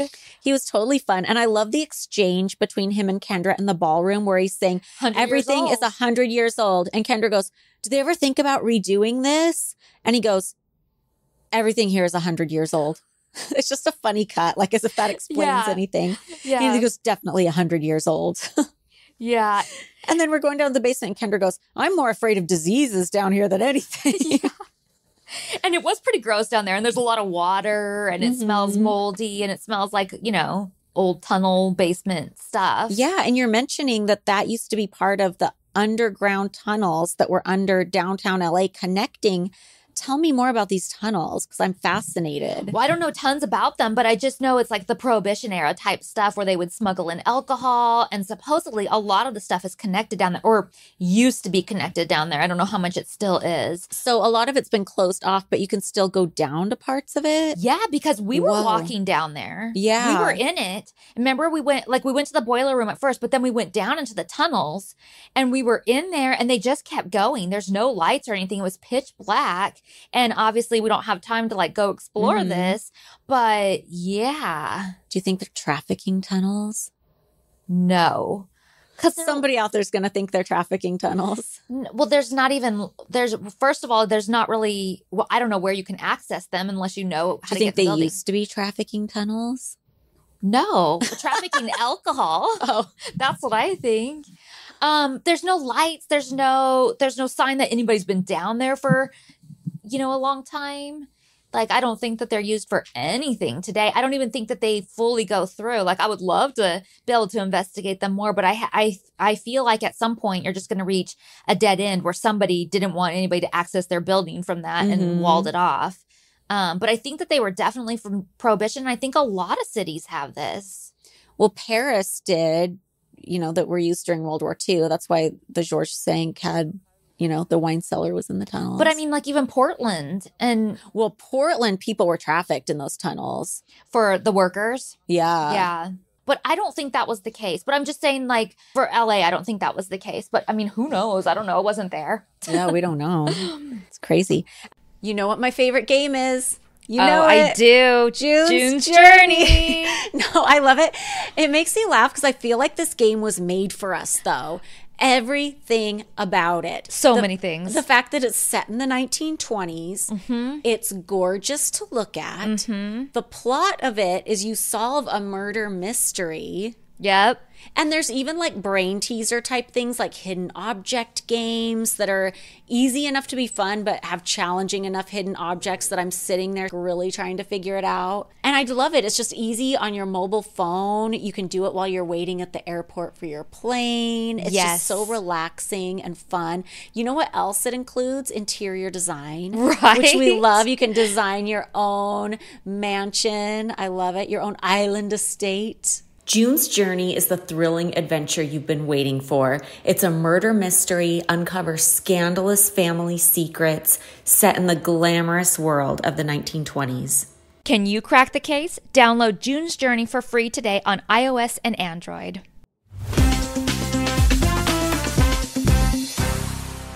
And then there's this like red, I don't know which language it actually is, but it looks like Chinese writing. And I thought it looked creepy because red looks like blood when you're in that mindset. Yeah. And I took a picture with you in front of it and it shows it on the show. But I saw that picture like yesterday and it's so cute.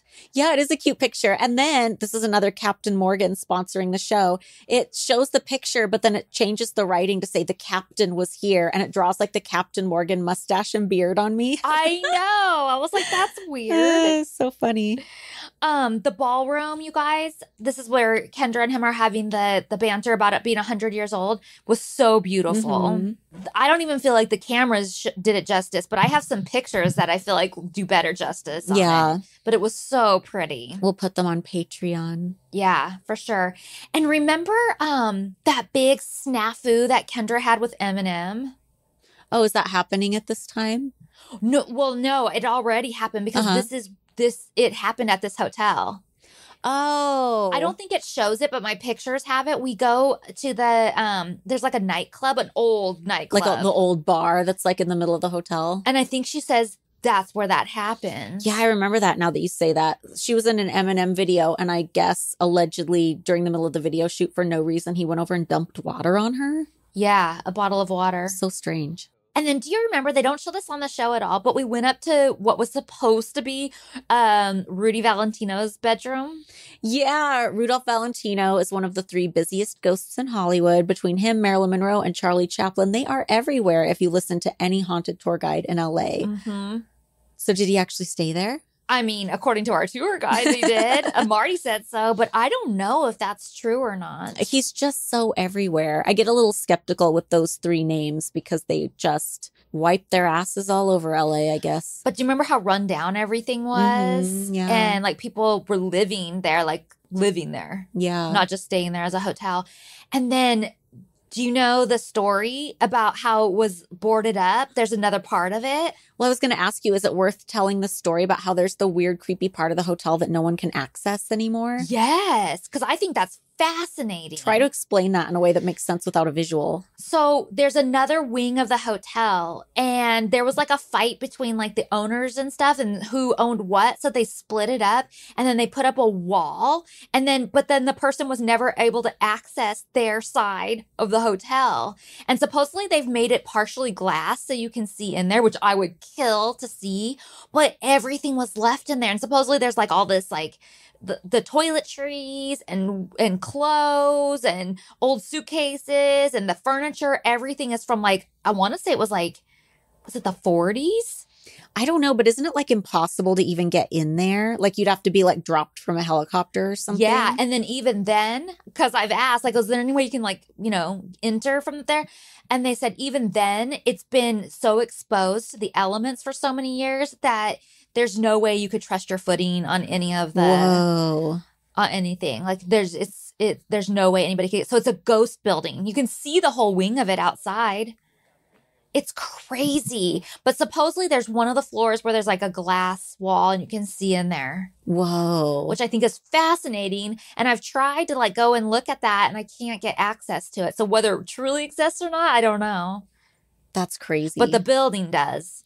Downtown LA has some sinister vibes, man. For sure. Whoa. I think I just spit. For sure it does. So then we jump back in the car. Oh, you say in commentary that when we jump back in the car and we're taking off that somebody yelled, Paris Hilton. So again, we're getting accused of being Paris Hilton. I feel like people in LA thought that any blonde was Paris Hilton. Yeah. So then the next scene, it's outside the mansion. We're ready for the Halloween party. What? Another Easter egg. They focus in on another one of the tombstones out front, and it says, "Our Ban died a lonely man." And that is the tombstone of our friend Dickie Ban, a.k.a. Richard Ban. And I think they put died a lonely man because he was always very single. Yes. Yes. In an interview, Holly says, the Playboy Halloween party is without question the best Halloween party held in history of mankind, and Hef loves it, and he loves the monsters. It might be the best Halloween party up to that time in mankind, because I don't know any other ones. I don't either. I think it is. Who put a Darth Vader mask on Archie? I don't know. Did you see that? Yes. That's weird.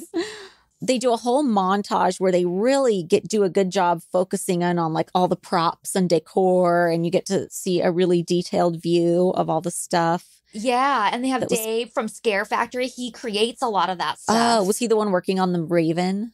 No, but that's one of the people that he hires to do all that stuff. But no, Dave was out by the haunted house and was talking to Hef about everything. Like they do an incredible job. It was when I went to the Halloween convention, they were one of my favorite spots to go and that's so cool. Check out their booth because they always had like the coolest shit in there. Well, that's awesome. And then it shows me photographing you in a coffin, and I'm like, smile or don't.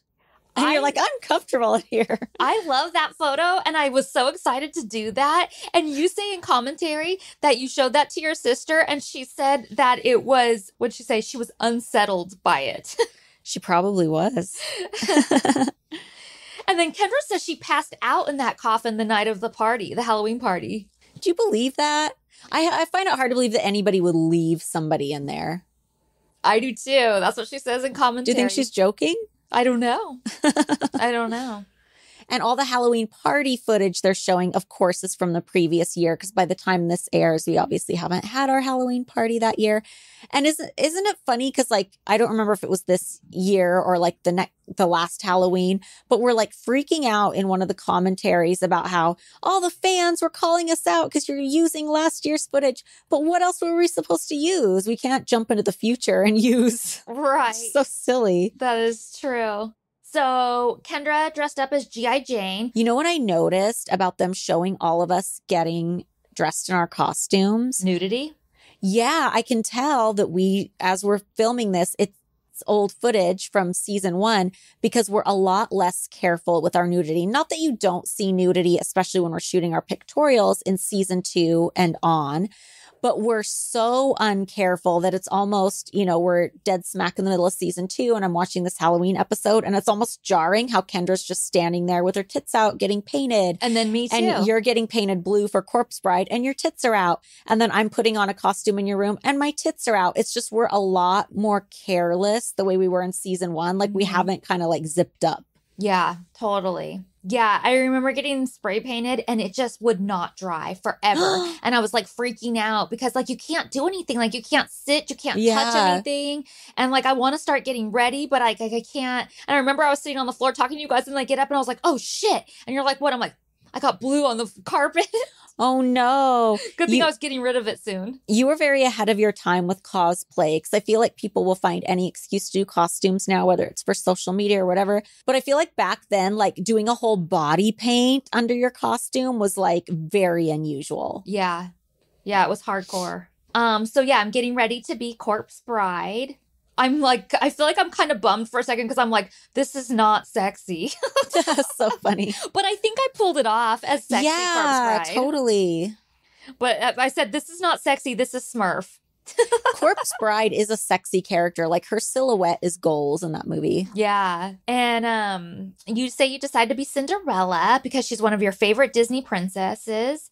And then they show this scene where you're talking about where you don't have your corset on, but you're like, can you help me with this when you're done? And I say, yeah. But then it shows Kendra getting all ready and dressed, and it shows me getting all ready and dressed in final touches. And then it cuts back to you still holding your corset, and you're like, do, do, do, do, do, do, do. Oh, when I'm going do do do do do. Yeah, wait, still it makes it look like everybody else is ready and about to go down, and we totally forgot about Holly needing to get put into her corset. I think it's funny though. And then when the party gets started, you see Mr. Kevin Burns exit a car. Is he supposed to, I know he's supposed to be like a Lon Chaney character. Is he Lon Chaney Phantom of the Opera or is he London After Midnight? Oh, I thought for sure it was Phantom of the Opera. It must be. It's one of those. Yeah. And they show, okay, so they're showing celebrities. So can you guess who they're going to show? I feel like we don't even have to say it. They already know who they're going to show. Bill Maher. Paris Hilton. And you know what they did that I thought was kind of fucked up? What? They show Paris and Nikki, but they do this special effect overlay that looks like a night vision camcorder. And I felt like that was such a sex tape reference. Because remember, Paris's sex tape was all like that green night. I'm like, that's kind of fucked up. I did not notice they did that. Yeah, because I truly don't believe Paris's sex tape was something she put out or wanted out. And I feel like it's kind of fucked up that they did that. Yeah. Ugh. Interesting. We see another Captain Morgan shot. You're good at catching those. I just breeze right over them. But you talk about how Halloween is a favorite party for celebrities to show up because they can dress in costume and not be harassed. And then it shows Tobey Maguire and Leonardo DiCaprio wearing the old man costumes. Yeah. I think celebrities felt a lot more comfortable at Halloween because they didn't have to like be on display all the time. And then in commentary, we say that this year, the year we're actually like in 2006, that they came as monkeys and started breakdancing on the dance floor, and we have footage of it. That's so funny. And then I start talking about, this is crazy because I did not remember this until I heard it in the commentary. I say, yeah, well, I'm going to look for that footage because I have to watch it anyway. I'm going to find the girl who stole my pizza and identify her and get her banned. Stole your pizza? Not mine. It was all of ours. So Hef wanted pizza. At the party table? Brought out to the party table, like one of those DiGiorno type things that we used to get. And so I ordered it to come out, and it gets set down at our table, and some girl comes over and fucking steals the pizza. Just grabs the whole pizza? And her friend are just shoving it into their mouths, like before anybody can take it from them. And this is such a bitch thing to do because there is whole spreads of food sitting out everywhere. Right. So it's not like people are starving and need something to eat. Like there's tons of food being put out. And this was a pizza for our table, but for Hef at his house. Wow. That's kind of unheard of because I feel like usually people were so on their best behavior around the Hef table. Yeah. But we had some ravenous women. Mm-hmm. And I feel like when I remember that, I get pissed off again. Like stuff like that really pisses me off. I wish I would have seen it because I feel like I need the real life visual. Well, I feel like I found it on the footage and then showed them who she was, which girl it was. I don't know if I found her stealing the pizza, but I found, like, I knew what that at the time what the girl looked like, and I was able to point her out and get her banned. Oh my God. Were we getting Campisi's pizza by this time? I don't know, but Can you just taste a Campisi's pizza? And I wish I could have it right now. I need an excuse to go to Dallas soon so we can interview Amber and get Campisi's pizza. Yes, let's do it.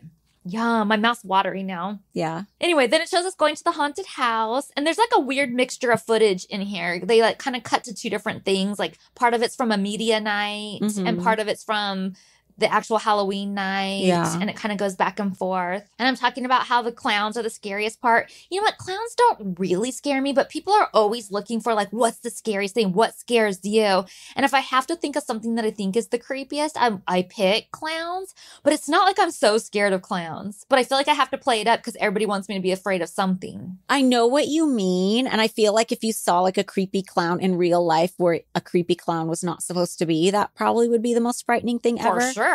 But it's the same way because like Zach was always talking publicly about how afraid he was of clowns, but he also he loves everything scary and loves clown shit. And when we were together, like I would get him all kinds of creepy clown stuff all the time. So people would be chiming in on my social media if they would see evidence of that and being like, why are you getting that for Zach? Don't you know he hates clowns?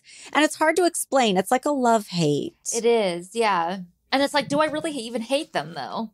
Or it's like scared, but not really. I don't know. It's like hard to explain. Yeah. Like I'm sure any of us, if we were like out on like a country road and a guy dressed up as a clown came out of nowhere, that would be the most terrifying thing. For sure. But when you see like a scary clown prop, we're not like running for the hills. Yeah. Totally. But it's always a good spot to plant an actual actor, like have a room full of like fake clowns. And I usually know that one of these is going to be real. And it's hard to tell which one. So it does give me the jump scare that they're looking for. So there's that too. And then in an interview, Kendra says the ring room was her favorite part of the whole haunted house. And then they make the phone ring next to her, which I think was funny. Yeah. But the ring room, you guys, they did such a good job on this part of the haunted house. Like you walk into this room that looks like it's just a living room with like a big screen TV. And then all of a sudden the lights go out. Oh, and I think there's just fuzz playing on the TV. And then all of a sudden the lights go out. And then the next thing you know, the lights kind of flicker back on and the girl's crawling out of the TV and coming towards it was good. you. And she's all the ring girl. It was really good. And they show footage of us doing that weird green screen thing. Dancing heads. Where you lip sync along and it puts you on like an animated dancing body, which you look at that now and you're like, stupid, who cares? But back then, like people really got a kick out of that kind of shit. I still get a kick out of it. I think they're so funny. I love like jib jabs and stuff. Jib jab! I do. I love that shit. I can relate because I still am really into like at Spaceship Earth at Epcot. They take your picture at the beginning of the ride and they have you take a poll and then they show you an animation. And I'm always still excited to see what my face comes up looking like from the camera. Yeah. So I can relate, I guess. In an interview, I say nothing beats the Halloween party here at the Playboy Mansion. It's to die for. To die for. And then again, we start talking about spending the night at the Winchester House or the Whaley House in commentary. Yeah. So yeah, that is Ghouls. Girls will be ghouls. Yes. Best and worst. The best for me is almost everything. Like I love that we got to do another Halloween episode because of course it's my jam. I loved meeting Elvira. I mean, if I have to pick the very, very best, that's probably what it is. Yeah. But even, you know, I can't leave Scott Michaels out too. We're good friends to this day. It's just fun once you've built a friendship with a person to have that evidence on camera of the first time you ever met. Like the other episode where I was like, oh, that's cool. That's the first time we met John Gray. You know, it's funny. Right. And in this episode, there's two people that I met for the first time that I stayed friends with. And even George Barris, you know, working with him and stuff. Because I feel like not everybody gets to have something customized on their car by George Barris. Yeah, totally. You know, so that's a really cool thing. So, and I even think Tony is so fun. I don't think he got enough playtime, but if you guys saw him for real, like he's funny. Fun. Yeah. So two people with like a big zest for life in that. We love enthusiastic people. Because Marty and Tony were both like over the top. My type of folk. Yeah. What's your best? I mean, there's a lot I like in this episode. This is one of my favorite episodes out of season 2. I think the Halloween episodes are always super fun. Love my costume. But I think my favorite thing is just that it shows us kind of reenacting the ghost in the gym. Yeah. Because you get to see like the entrance to the secret passage. You get to see the closet pop open. It's just, that's a story I tell so many times. And it's fun to have like, not the real footage of when it happened, of course, but something pretty close. Us talking about it back then and kind of walking through and showing the gym. And I like that that's captured. Yeah. Oh, I have another best, my costume. Because this, when people ask me what was your favorite costume you ever wore at the mansion, this is usually my go-to. The Corpse Bride. I love it. Worst? Worst for me is the pumpkin night scene, just because it's very unoriginal and it's like a rehash of the Easter egg scene. It's very, I feel like no effort was put into it. It's that same old gag and I'm over it. Yeah. It was a waste of time, really. Yeah. I don't feel like the pumpkin carving party was, just the way they shot it or the way they edited it. Yeah, the little plot. Yeah. My worst is my room not being decorated when Oh yeah, the weird Elvira came. inconsistency. Like, I do such a good job on it that year and she doesn't see it. Like, Yeah, if that's there's a bummer. anybody I would really have wanted to see it, it would have been her. So Yeah. that's a bummer. But overall, great episode. Not a lot to complain about. Yeah, I think it's fun. Awesome. So if you guys would like more content, pictures from our haunted tour and shit, check out our Patreon at patreon.com/girlsnextlevel. And we'll see you guys next week. Oh, yeah, you guys, I have so many pictures. I have stacks from this. So I love it. bye, guys. Bye.